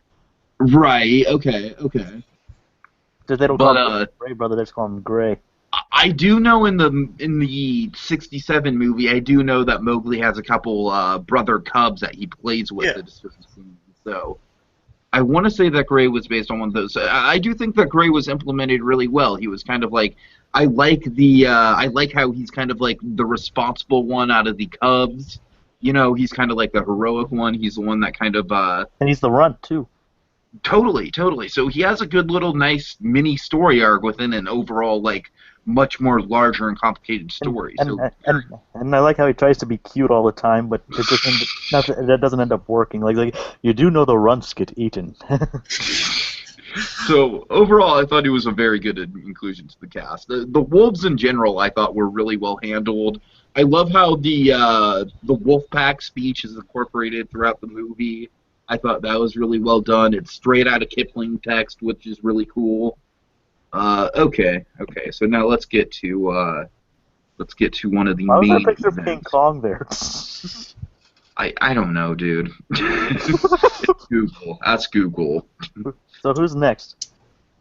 Louis next. I'm just trying to find. Oh, there it is. You want to see something magical? Wow. Hold Wow. on. Let me try and find. Wow. It's me and a giant ape. Now there's monkey suits. Wow. Wow. I need a fever, and the only cure is man's red flower. I got cabin fever. I've got it too. Okay, so Oh, King wow. Louis. A Gigantopithecus. Where to start? A Gigantopithecus. Okay, so Rob, Monkey actually said on Facebook right now, let me guess, you burst out laughing when Mowgli had to ring the cowbell. Yes, Monkey, I did. You're absolutely fucking correct. It took me until the second time I saw the movie to realize that was what was happening, because the first time I was like, oh my god, he's about to come out. Second time I was like, holy shit, he's being summoned by cowbell. Wow. I was losing it so much when he summoned with the cowbell. That was definitely a good touch. You know what would have been a better touch? Here's a missed opportunity. If when you see Louis get up, it's been many years since he's had to get up. You see all this red fur, like all the fur on the bottom there. If there was like a little watch there, it would have been perfect. Hey, it's time for him to get up. There's a little watch there. It's been many years since he's had to get up. Things have loosened. Can I point out some technical stuff behind him, though? Please. As you might notice, he's not exactly an orangutan here. No. And as the song mentions, he's a Gigantopithecus, which is an actual species of extinct ape. The reason they went with the Gigantopithecus was because orangutans, which is what King Louis originally was, were not native to India. Yeah, there were a lot of subtle changes to kind of do that, because when I've heard that even Kipling was wrong with a lot of the animal casting. Yeah, but Gigantopithecus, as actually one of their native habitats, was actually India. So it actually That's cool. I never would have connected the dots like that. But Nice. I read an article about it on the internet. But Gigantopithecus is one of their native habitats would have been India. So it actually Sure. So him being a Gigantopithecus actually does make sense in both terms of his action sequences and his location. And I guess it makes sense why he's a little bit more King Kong-like in his stature. Well, yeah, he's more king. Walking as King Kong. You could definitely see when, like in the original one, you don't know why the apes respect him, but you can definitely tell why they do here. And by the way, just how impressive is it to see like those hundreds of monkeys on screen all at once? If you notice, you can actually see some crawling on him. Well, remember, he's got like that one scurrying under his armpit. And Dragon, you of course mentioned, I do really think that it's a mixture of Commander Kurtz from Apocalypse Now and the Marlon Brando from The Godfather, in a way. I'll give you that. It's a lot of Kurtz, but I do think there's a Godfather. I do think there's a Godfather undertone to there. Those are both Marlon Brando. Yeah, right. That's what I'm saying. It's like a blend of like the two iconic Marlon Brando performances you think of when you think of Brando. He's like, I'm a monkey godfather.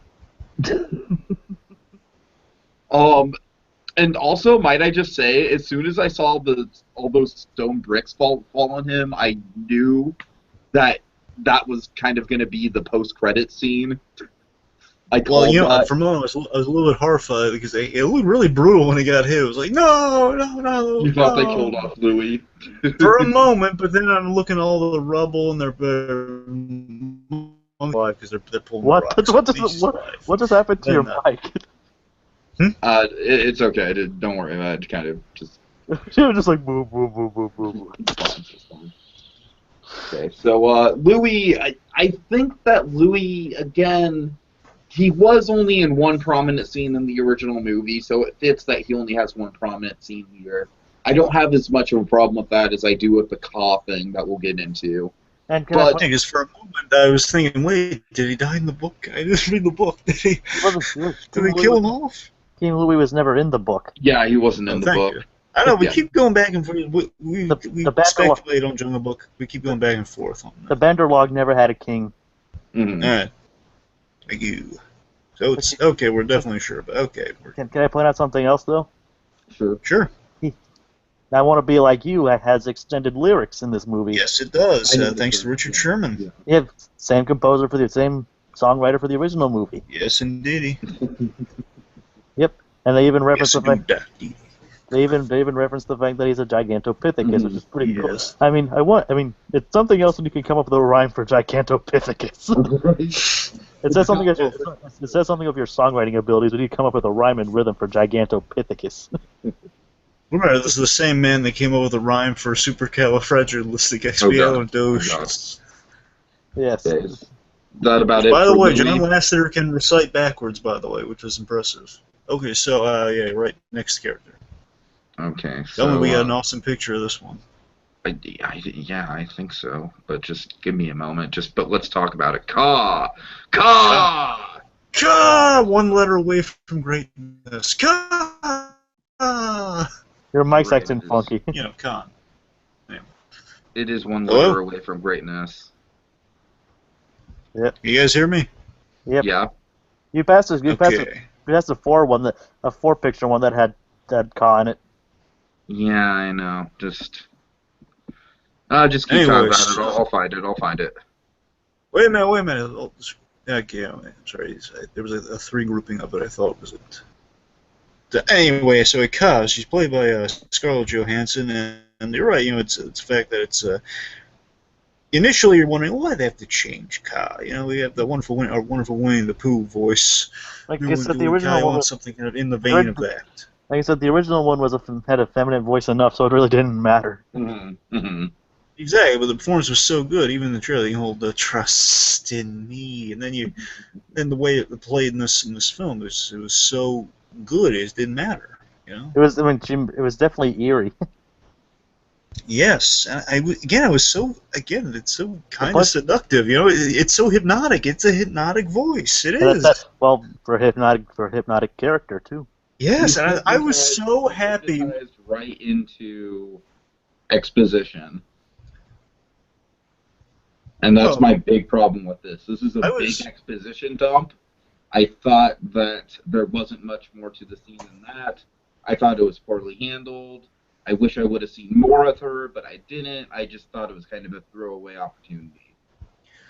Well, positive-wise on that. Again, I think I was so blown away by the fact they did the hypno-eyes. Yes, they did the hypno-eyes! Oh my god, they did the hypno-eyes! I didn't think they were going to do that in this movie. That was a nice detail. I love the sound design throughout the scene. I love how her voice kind of radiates like from different sides of the theater. That's not something you're going to get to experience when you watch it at home, I don't think. Yeah. It feels like she's moving around in a 3D space. Mm-hmm. It's really cool. It's really cool. It genuinely feels like something that would happen at the theme park attraction or something. Jungle Book the ride. I also love that they... Again, the other thing I think blew me away was I really wasn't bothered by the exposition dump. I just loved so much the visually how that was conveyed. Though, how you go inside the eyes and then you're transported into. Again, it looks like how the cave. How the cave turned, like how her eye turned into the cave. Yes, it was so visually impressive. And again, the fire thing was kind of necessary. Yeah, a bit of the fire thing was necessary. It's fine. It's fine. And it was a good way to show that, like it was like in like Mowgli's locked away in Mowgli's subconscious. Mm-hmm. And that Shere Khan actually killed his father. And, Yeah, but also, I would have liked to have seen at least one more scene with Ka. Well, she only had like one scene in the movie, right? No, she had like three. He had like three scenes Oh, in the right. No, he movie. only had No, Shere Khan, right? No, he only had 2. Two? Are you sure? Yeah, pretty sure. Okay, so there's the No, one. I don't think his so. first meeting with Mowgli. No. He has a meeting with Mowgli. Yeah. He has the Trust in Me scene with Mowgli later That's on. the same scene, though, isn't it? That's the same scene. Like that's what I No, was it's saying. not. No, it's not. Doesn't it lead into the same scene, though? Yes, it's the same. No, he has a meeting with Mowgli really early on, and then the Trust in Me scene comes later when Mowgli gets separated from Bagheera and Baloo. Well, look, I shouldn't curse. It's been years since I've seen it. And then he has a scene with Shere Khan later on. I do remember that. I remember he does I that. wanted to see her and Shere Khan interact. That's basically what I'm getting at. I think that was a little bit of a missed opportunity. Yeah, but I'll tell you why they didn't do that, Tiki. I'll bet you why. It's because of the scale thing. It would have looked too imposing. You're wondering, well, it make her that big. Ka wasn't as big as this Ka. No, I mean, we didn't even see the full scale of her ever. That's what I'm saying. 'Cause if you put her in the same scene with Shere Khan, I mean, Shere Khan would have been eaten by that python. Or since the movie does like to brutally kill characters, maybe Ka could have just been brutally killed by Shere Khan. That's what I'm saying. It's a lose-lose battle. It's like Maybe Baloo killed her. Right, yeah. Yeah, it's kind of. You can't really. Because he did attack her and all that. Mm-hmm. He did. Yeah, it's kind of hard. Some of these brutal attacks. That's another gripe I have the movies. Like, some of these brutal attacks, I wonder how they're walking away from it. So I don't understand how Blue's alive, honestly. I don't understand how he's alive. Disney for kids. But with Baloo, they didn't really do the fake-out death like they did in the original, though. Yeah, that's a good Well, thing. they hinted at it. You're right. They didn't do it, though. Not really. They never went, like, full-blown with it. Yeah, but Mowgli thought he was dead in the moment. Yeah. Okay. So the last thing to talk about is just kind of like some Hey, of the... wait, stop right. Go. Can you go? The image was right there. The three of them. Oh, my God. Show that. It's also got Bagheera in there. Just gonna get a little glimpse at that. There we go. There's the last money shot. Okay. Sorry. Continue with your point. Let's just briefly talk about the Porcupine, who I think was a really good addition, kind of like his, like, oh, look, it's comedic, like, side character comic relief, just like in a Disney movie. Yay. And now we should mention with the Porcupine, he was voiced by the late and great Gary Shandling. Who unfortunately has passed away lately. I think we all know him from the Marvel side as Senator Stern, who gave Tony Stark some trouble and was revealed to be working for Hydra. Plus, he was also the turtle from Over the Hedge. Of course. That's what I remember him from, definitely. I forget his name. Gary Shandling. No, I mean, I forget the turtle's name. It was Vern. Oh, yeah. That's your point. But you're right. I love one of the funniest scenes in this film that kind of has a bunch of the side characters. It purely benefits from the advent of side characters of when Mowgli's getting the honey for Baloo, and everyone's just... The Porcupine wasn't in that scene, though. Well, I'm saying the other characters in the same vein. I know, especially the Baloo's line in the city. Yeah, it's a man cub. Oh, it's a man cub. Yeah, it's definitely a man cub. Oh, it's a man cub. It's just Baloo telling him to shut up. Would you guys shut up? You have never been this close to extinction than you are at this moment now. I was gonna say that. I'm sorry. I love the transition just from that to just going, you're doing good, kid. It looks fantastic from down here, kid. He's like, you have never been a more endangered species than you are at this moment right now. You're doing fine. Keep it up. Oh, that was hilarious. I mean, that was definitely like a who's on first kind of scene. Mm-hmm. Who was on first? Shere Khan. Well, who? Oh God. Anyway. Okay, elephants. Let's talk about the elephants really quick. Mostly, I just want to say I was impressed by how accurate they got the look of the baby elephant compared to the original, with the hair and everything like that. So did he save the baby elephant in the original? No. I don't believe so. That was an added scene, but the original, him and the baby elephant kind of had like a little friendship going on. Okay. But the elephants, one thing I did like about the elephants is I like kind of the power they represented in the jungle. I like how they were almost kind of like the gods of the jungle in a way. That was a really cool idea. That there was like a mythic quality about them. You know what I they mean? bow with respect, and that's another element from Kipling's books. Right, yeah, I'm not surprised. I love the logic of, they have such reverence for the elephants because they created the jungles. They shift the branches and everything, causing everything to fall down and kind of create the jungle around them. That's such a cool idea. And it's believed that they created the mountains. Like, the jungle, you live here because they created it. Yes, that is so cool. That's such a neat idea. They have much more integrity than the, the bumbling drill sergeants that they were depicted as in the original. Yeah, but they're stoic in this version. It means they're not really, say they're not really, attention, we demand respect. All right, guys. So let's get into favorite scenes. Let's fucking just turn it over to Shere Khan. Let me get that awesome poster. Tiki, quit turning away. I'm sorry. Stay towards the light. Look towards the light. Let me get that awesome poster of Idris Elba as Shere Khan. Because we all have a favorite scene involving Shere Khan. Who wants to go first? I'll go first. Go ahead. Or do you guys want to go first? Because mine kind of talks about the ending. Who's chronologically goes first? I think Dragon. That would be you. Mine chronologically goes last. Yeah, Dragon. Yours would be first. Okay, so. One of my absolute favorite bits in this film, it's such a well-executed scene. Again, it's like the blocking, even though they're completely digital characters, the blocking is amazing. Just all the little nuances. Again, it's such a well-done scene. It's when after Mowgli has been, he's volunteered to leave and he's left with Bagheera. You have this bit where Shere Khan, after he says his awesome chase with. It's awesome chasing Mowgli. He's going to get some answers. He's going back to Aquila to get kind of talk things over with him. It's a really tense scene. I love this scene. You got Shere Khan walking back. The wolves are at odds with this guy now. The peace times are over. They're really on the edge of everyone's on edge here, except Aquila here is playing it purely like Gus Fring. He's playing purely absolutely like Gus Fring. It is straight out of the Gus Fring playbook. I instantly fell in love with this scene the minute Shere Khan just went up to him and just sat down next to him. I knew that'd be the moment that got you, Dragon. I knew that would get to you. That shows that both of them have guts. Like I'm not almost like Aquila wasn't afraid of Shere Khan, and Shere Khan wasn't afraid to mess up with the wolves' lives. Mm-hmm. Mm-hmm. Because remember, the idea is the wolves are kind of the dominant ones of the jungle. And Shere Khan's just like the most powerful guy in the jungle. So those two are just bound to clash.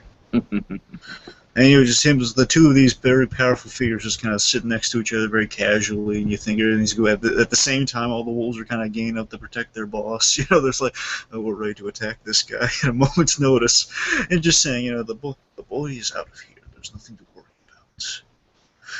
That sort of thing. The line, we have no quarrel here. We have no quarrel any longer. Sounds so free. Oh my god, that is so Gus. But again, Breaking Bad aside, just giving Giancarlo Esposito props. Again, he just conveys such power and such calm at the same time. Because you're on the edge of your seat. Shere Khan's going to do something horrible.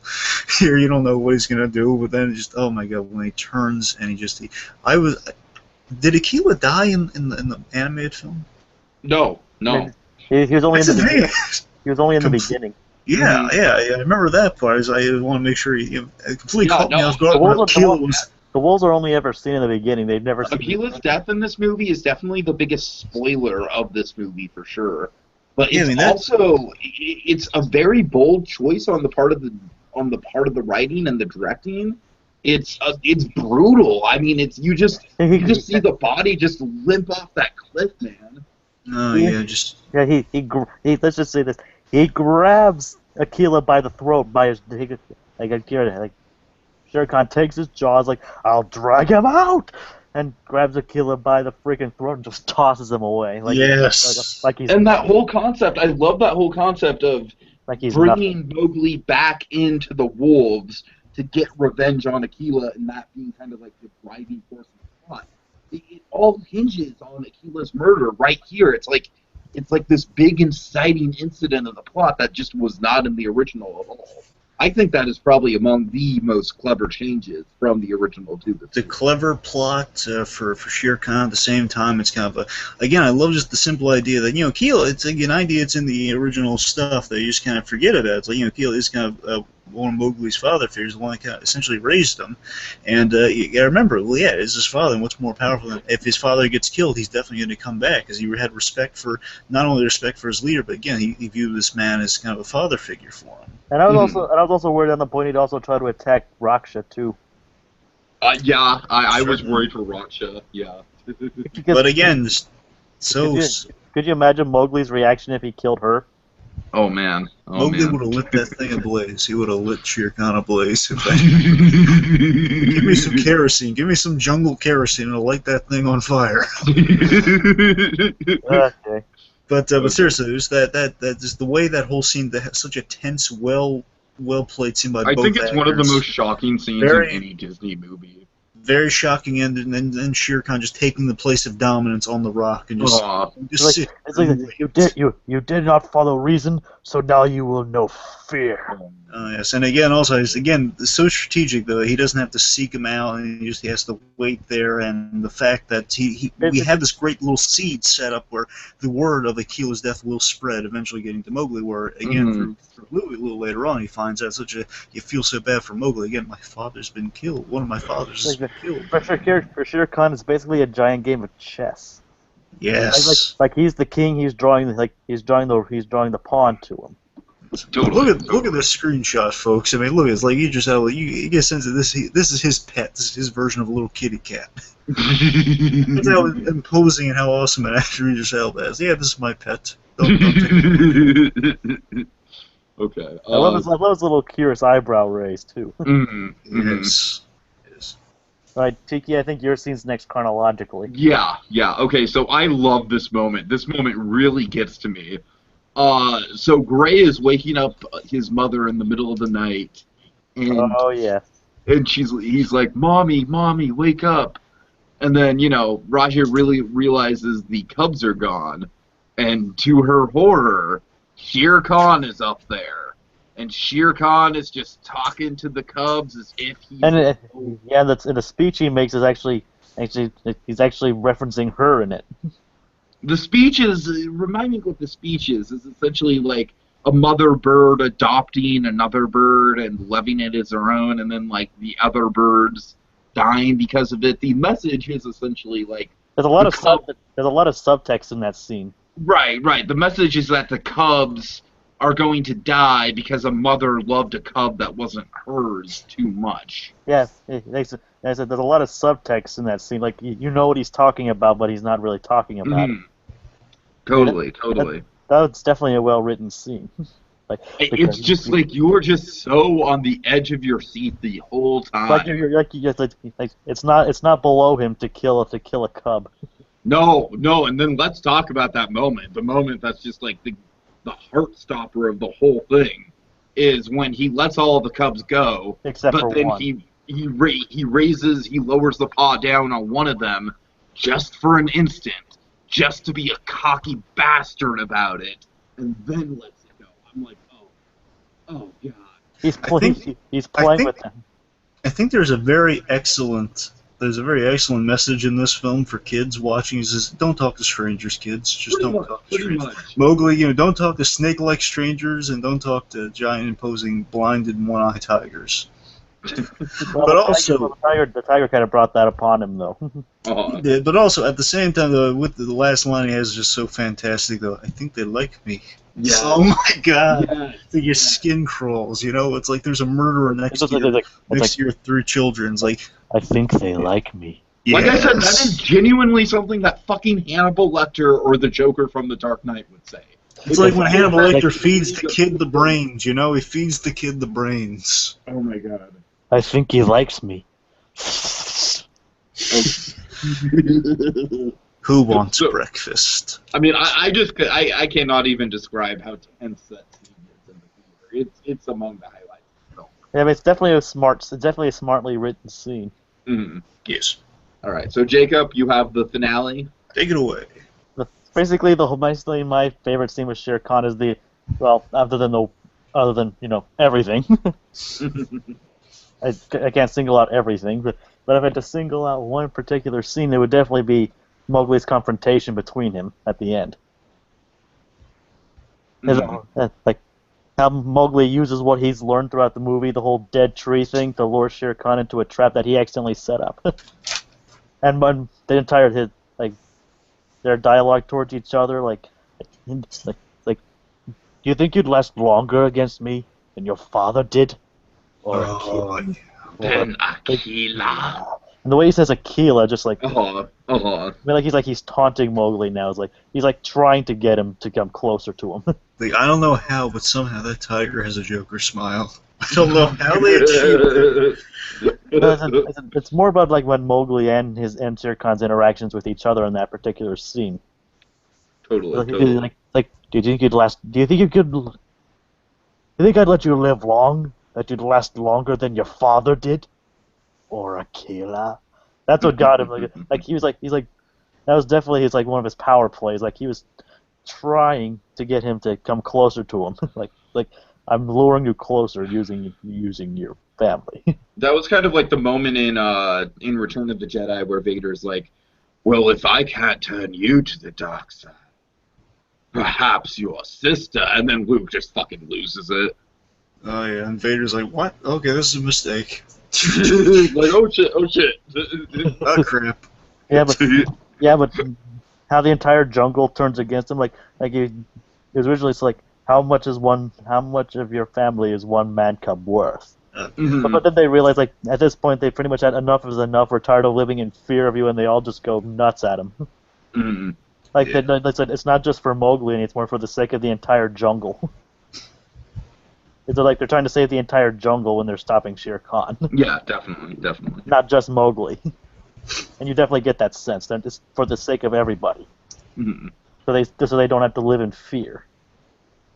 Because I mean, come on, man, this guy's just coming around. He's fucking everything up. He's threatening to eat our younglings. I mean, it's just no good. It's not a good situation. Even the younglings. Can we just talk about how gorgeous that scene is, though? Where how we're in the trees where Mowgli and Shere Khan are surrounded by fire. Oh yeah, definitely. I mean that scene is just freaking gorgeous. Yeah, they give Shere Khan a Frollo ending. Where he falls into the flames and is combusted. And it actually showed him going into the fire and being engulfed by the flames too. It's a kids movie. When I saw that, I was like, damn. I mean, that's just brutal. It is. I mean, it was like I like how they incorporated everything like Mowgli's learned up to that point, like using his tricks and using the dead tree. That's what you get for killing Gus Fring in any form. Burning death. And Shere Khan. Oh, God.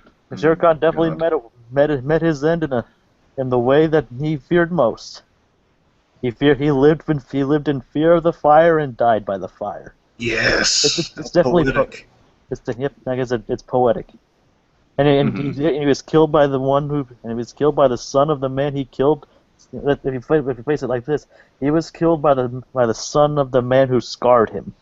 The moral of the story: make sure you kill all the witnesses. But I thought this is kind of like it's like a kind of rounded in that sense. Like he killed his father and now he got his revenge. He killed he killed two of his fathers, his human father and Akela. Yeah, this film really should have come out around Father's Day. But I just think it's kind of funny that he killed both of his fathers and now Mowgli took him back using what he feared most, using fire. Yes. His death by fire is poetic in that kind of sense. It's a beautiful death. Absolutely. All right, guys, we need to kind of speed through the rest of this. Okay. But I guess my other favorite scene, really quick, is definitely I'm trying to find a good picture of it, guys. Sorry, I'm not. You should have had just kept these open as if for tabs. It's not like we're stalling or anything. Stalling. We are so. Okay, there we go. Okay, so from the D23 footage, one of the things that was hyped up was Mowgli and Baloo in the river, and I definitely think it was great. I just love this interaction. I love this little montage they have the way they incorporate their necessities. I think it's more natural than I Want to Be Like You. I Want to Be Like You, it kind of comes out of nowhere. It kind of comes out of a tense scene. Here, I think it's much more kind of like I can go with the flow of it a lot more. And with I don't know, with Baloo and Mowgli, I definitely think the interaction between Mowgli and Baloo, like when Baloo spits at Mowgli and Mowgli has that reaction to it, I'm like, oh my god, like this looks so real. It's like I totally buy this. Like there is nothing about this scene that suggests that this kid is not on the fucking stomach of this bear floating through the river in the middle of a jungle. It's like it just blows my mind. Just the visuals of it, how closely it represents the original movie. It's got all the fun. It's got all the humor. Bill Murray's perfect. It's great. Just all around, it's a great homage to the original. It's kind of like it's a stark contrast to how dark our Shere Khan scenes got. And that's all I have to say about it. It's Shakespearean in that kind of sense. Totally. The whole montage is great too. Just I love how inventive you got to see Mowgli being with all this, using his tricks and his essentially it's gadgetry for Mowgli, which that fit my fancy. Of course. A lot of fun, Okay. a lot of fun. Again, the song was also very well executed by both actors. Blue Dragon, your favorite non-Shere Khan scene? Yes, my favorite non-Shere Khan scene was a Baloo and King Louie moment. Yeah. But perhaps someone should build to that, though. Okay, sorry, I completely forgot about that. All right. One of my standout scenes was the whole King Louie build-up, and I want to be like you. Gotta have more cowbell.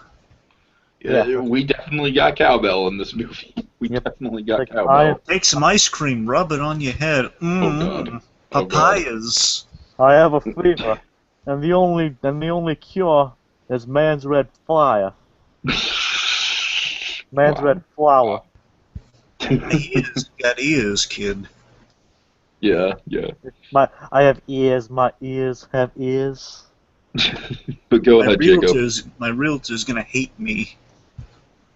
It's like, yeah, but what I was saying was like they definitely introduced us like this Godfather-esque, and you don't actually see him all at once, and like he's hidden behind the shadows. You're waiting to reveal him, but you know who he is if you've seen the original movie. If you've seen the original animated movie, you know it's King Louie. Of course. But he's actually hidden in the shadows very well. But you can see like his arm calling out to give you this okay, this guy's massive. Like the arm just coming out in the big hand, grabbing so much fruit. Like this guy is massive. And that's something we've been talking about from the time we saw Louie in the trailers. It's like, oh my god, look how huge this Louie is. They definitely wrote him to be a lot more sinister, and actually gave him a reason in this movie to want man's red flower.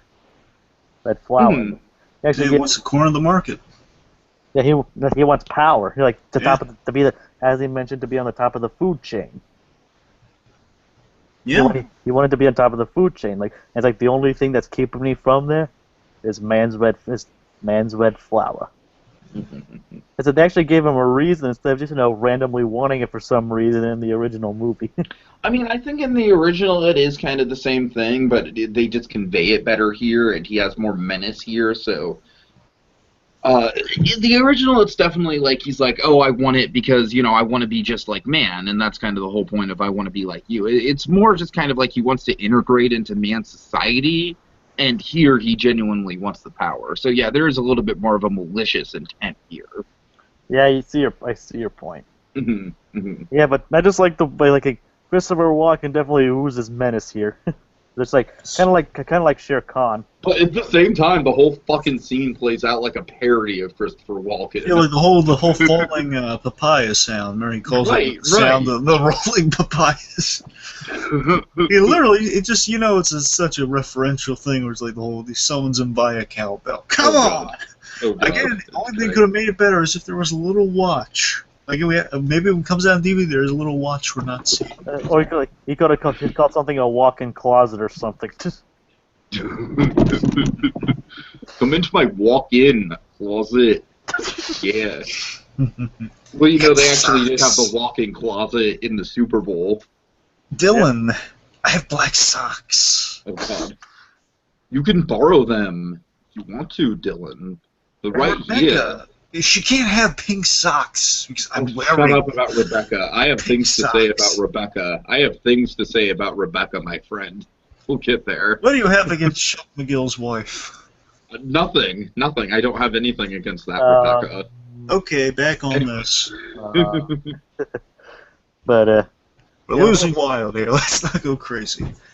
okay, but the whole scene is just like a very entertaining scene. Like it's like sure I want to feel like I want to be like you comes out of nowhere, but it just integrates well into the scene, especially when he starts describing why he wants it and why he's doing what he does. I mean, like it's just Christopher Walken sings surprisingly well. I've never heard him sing before. He's so darn catchy. And props to Richard M. Sherman for coming up with a rhyme for Gigantopithecus. Yeah, seriously. Baby, timeless to me. It was like, it might be ridiculous that me, a Gigantopithecus, how magnificent it would be. A Gigantopithecus Give like Sherman the Dr. Seuss rhyming award. Seriously. me. He's like the Dr. Seuss of songs. Yes. Mm-hmm. Even though Dr. Seuss did write songs himself. Well, yeah. Richard Sherman, could you imagine if Sherman and Seuss wrote a song together? Oh God, that'd be magical. Yeah, nobody. Okay. Yeah, it would be, none of it would make sense. I'm saying, man, you get Dr. Seuss, you get Walt Disney, you Sherman songs make no sense. Exactly. If you put Seuss and Sherman together, that wouldn't make sense at all. and you get the Sherman brothers, you get both the Sherman brothers, you get Walt Disney, you get Dr. Seuss into a room together, come up with a song. Imagine what would come out of there. I honestly don't think Walt would be that much help. He wasn't that musically inclined. I'm just saying, imagine them trapped in a room, though. They have to just switch in the process. I think Walt would just kind of be smoking cigarettes in the corner the whole time. No, it's a closed room. There's no windows. They're stuck in there. Okay, but all right then. Yeah. All right, Jacob. I'm sorry, we're kind of derailing your points. Is that all you had to say? Well, I'm trying to say more about it. Go ahead. Yeah, Go ahead. Go Again, they're just trying to create a sense of this, like, give more backstory to this character, like how he is and who he is. The Christopher Walken references. Right. And like as I pointed out earlier, how they pointed out that he's now a Gigantopithecus instead of an orangutan, Mm-hmm. Yeah. which is more accurate, locationally accurate than an orangutan. Because Gigantopithecus or Gigantopitheci, I don't know what the proper terminology would be there, are actually an extinct species of ape that were native to India over several thousand years ago. Yeah. Right. And they're actually accurate to size too. He'd be about 10 feet tall, which is probably about how tall he was in this. Probably. Yeah, that sounds about right. Okay. They definitely make him very massive, and he's definitely menacing. But Especially like when he's climbing around and he's chasing. Oh God, that's another great jump scare. Is when he's when Mowgli's hiding behind the column and he's like, "Gotcha!" yeah, I was not expecting that either.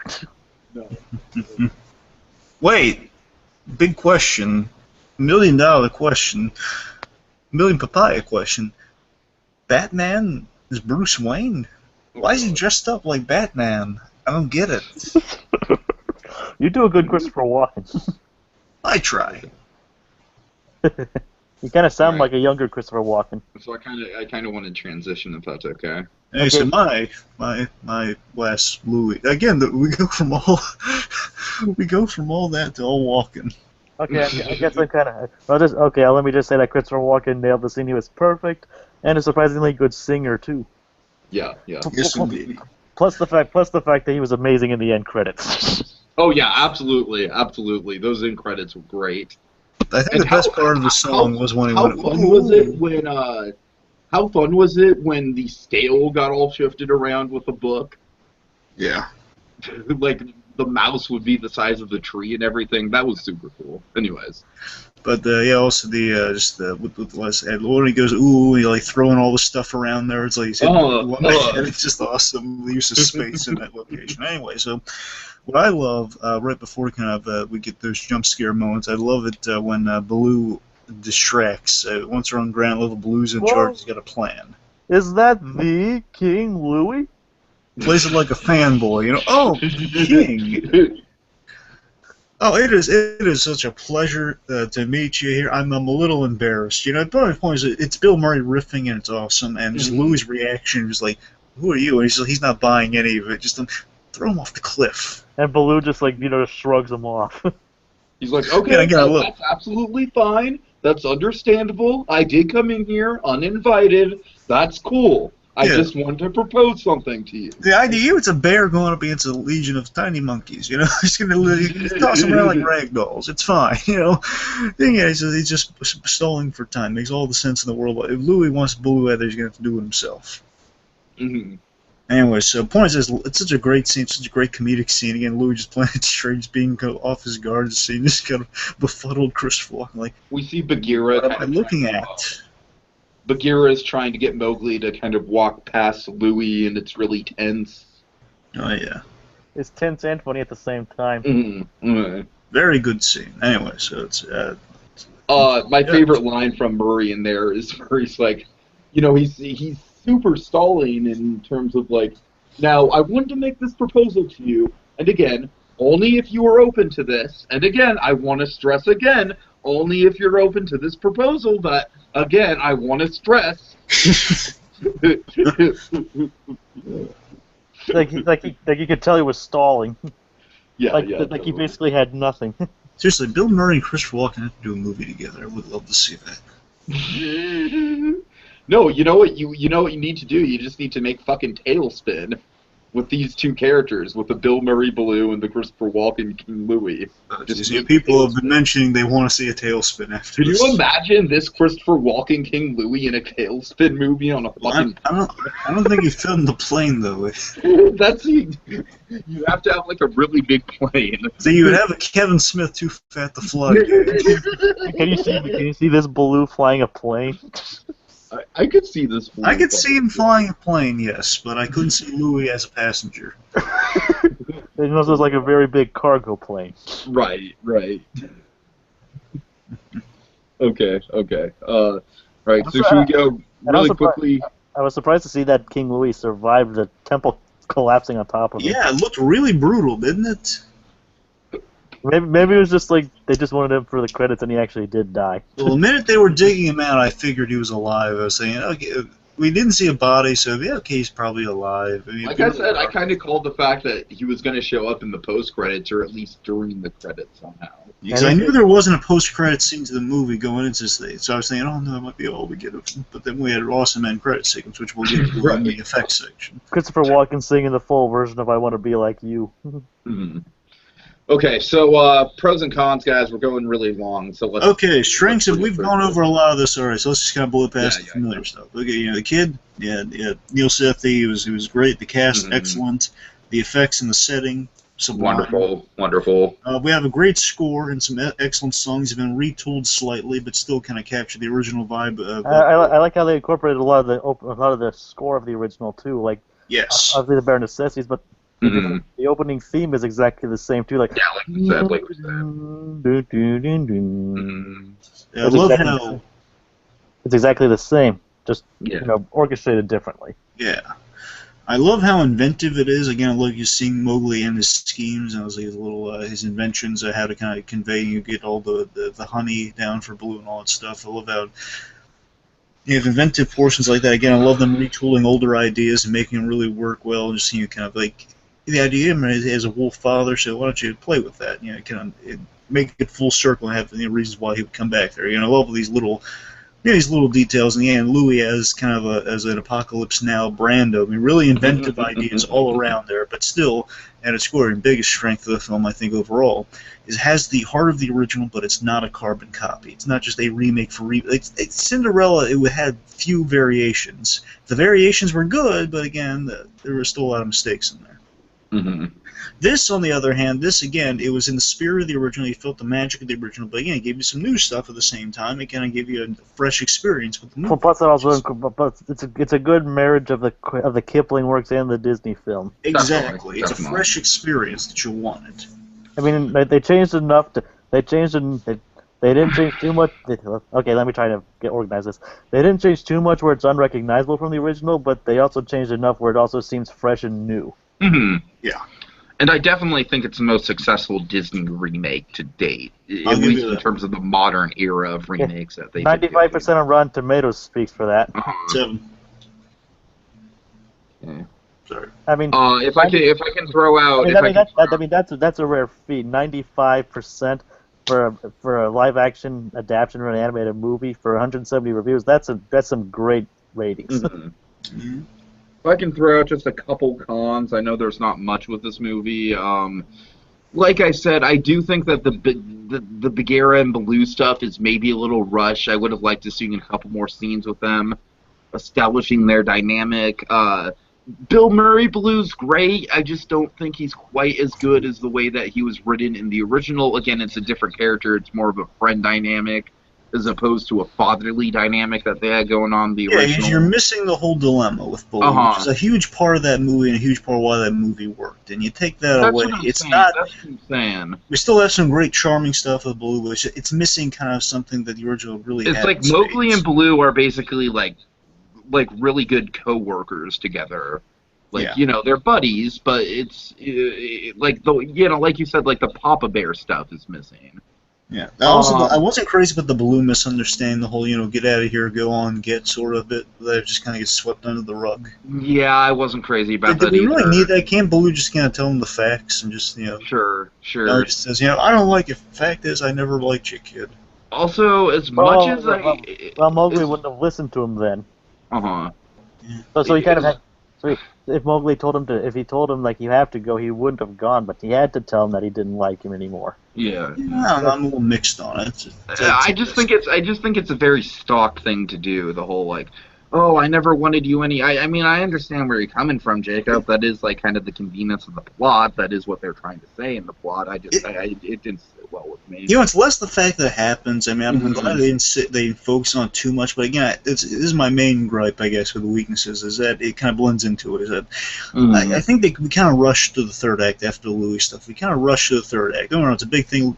Mowgli finds out Shere Khan has killed Akil, which means he's going to have to go back there. But still, I don't know. I don't necessarily think we rushed through the third act. I think that the Louis stuff was a bit misplaced. I would have liked to see the Louis stuff come a little bit earlier. Yeah, but it still reads as if then it doesn't feel like a natural transition to the third act. It feels like now we're off to the third act. Yeah.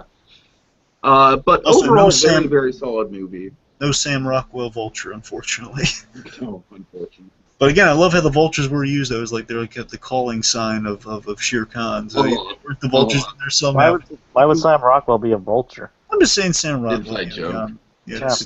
The point is, it was John Favreau. He's casting lots of familiar people from his movies. Hold on. I'm saying, who would you get as a vulture? Why not Sam Rockwell? Aren't they also in G-Force together? Probably. Well, yeah. Again, more bad examples of talking. Okay. Guys, I was gonna kind of talk about Disney remakes, but I really don't have the energy or the time to go over. But one thing we should talk about, not about remakes, but just one last topic, real quick. We touched on a little bit. The end credits were really good. I wanted to mention a little bit of trivia. Pixar helped out. They suggested things for the end credits. Okay. I'm saying with the storybook and the kind of the visual design and stuff. I guess the storybook. It's very cool. Like I said, I like where they play with the scale. Sorry, go ahead. That's it. I like how they play with the scale. Actually, Walt Disney Animation and Pixar helped with the movie too. Yeah, and also Pixar kind of gave them some story notes, which really looked to be really strategic. But I don't know if the story notes. Do you guys think this is going to be a positive thing for Disney remakes going forward, or do you guys think this is going to set a high bar? It's going to be hard to. Can we actually talk about the songs featured in the credits too? I love Ka's song, and in the credits, I think Scarlett Johansson singing the song. I think she does a great job with it. It sounds so hypnotic and awesome. It's kind of a shame we don't get in the movie, but you don't really. squeeze everything. Yeah. I think it would have been better in the movie than the exposition films that we got, but I don't want to back that ground again. Point is, I thought it was really, really great just hearing it in the credits, though, and I love that visually how it looks too. Yeah. Like cool design. Also, I love the fact we end on the storybook. It feels so poetic and awesome because we end on the live action. It reminded me so much of the old. Exact same live action storybook that was in the original. That's what I'm saying. Yeah, How that was cool is awesome. that? My mouth was wide open when I saw it. I was like, oh, it's the same book! You know, it's kind of like, the package films and all the other stuff. You end on the live action storybook. How cool is that? And Okay, and the drawings of the characters, that was pretty cool, too. Yes. To their names. So, can I pose one question about the Disney remakes before we get to final thoughts? One question. Shoot. I was trying to pose this earlier, but so with the success of this, and this is definitely the best Disney remake we've gotten so far, is this a good sign for Disney remakes going forward, or do you think this is going to set a benchmark that's so high that it's going to be hard to get to the quality of this again? It's a good sign. It's a good sign? It could be both. I mean, not everything will be... I don't think every movie should strive to be as technically advanced as this one. I agree. Because, not everything would require that kind of photorealism.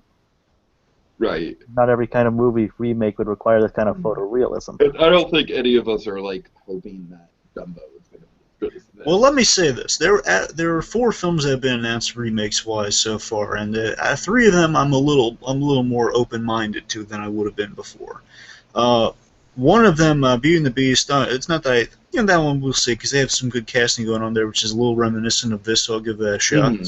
I mean, I'm in the same position as with the beginning of this one. I'm a little more open-minded. Let's see who they got attached to this. Let's see how good it might be. Because Cinderella was a footstep in this direction. Plus, they haven't really seen any footage for the Beauty and the Beast yet. Exactly. Yeah.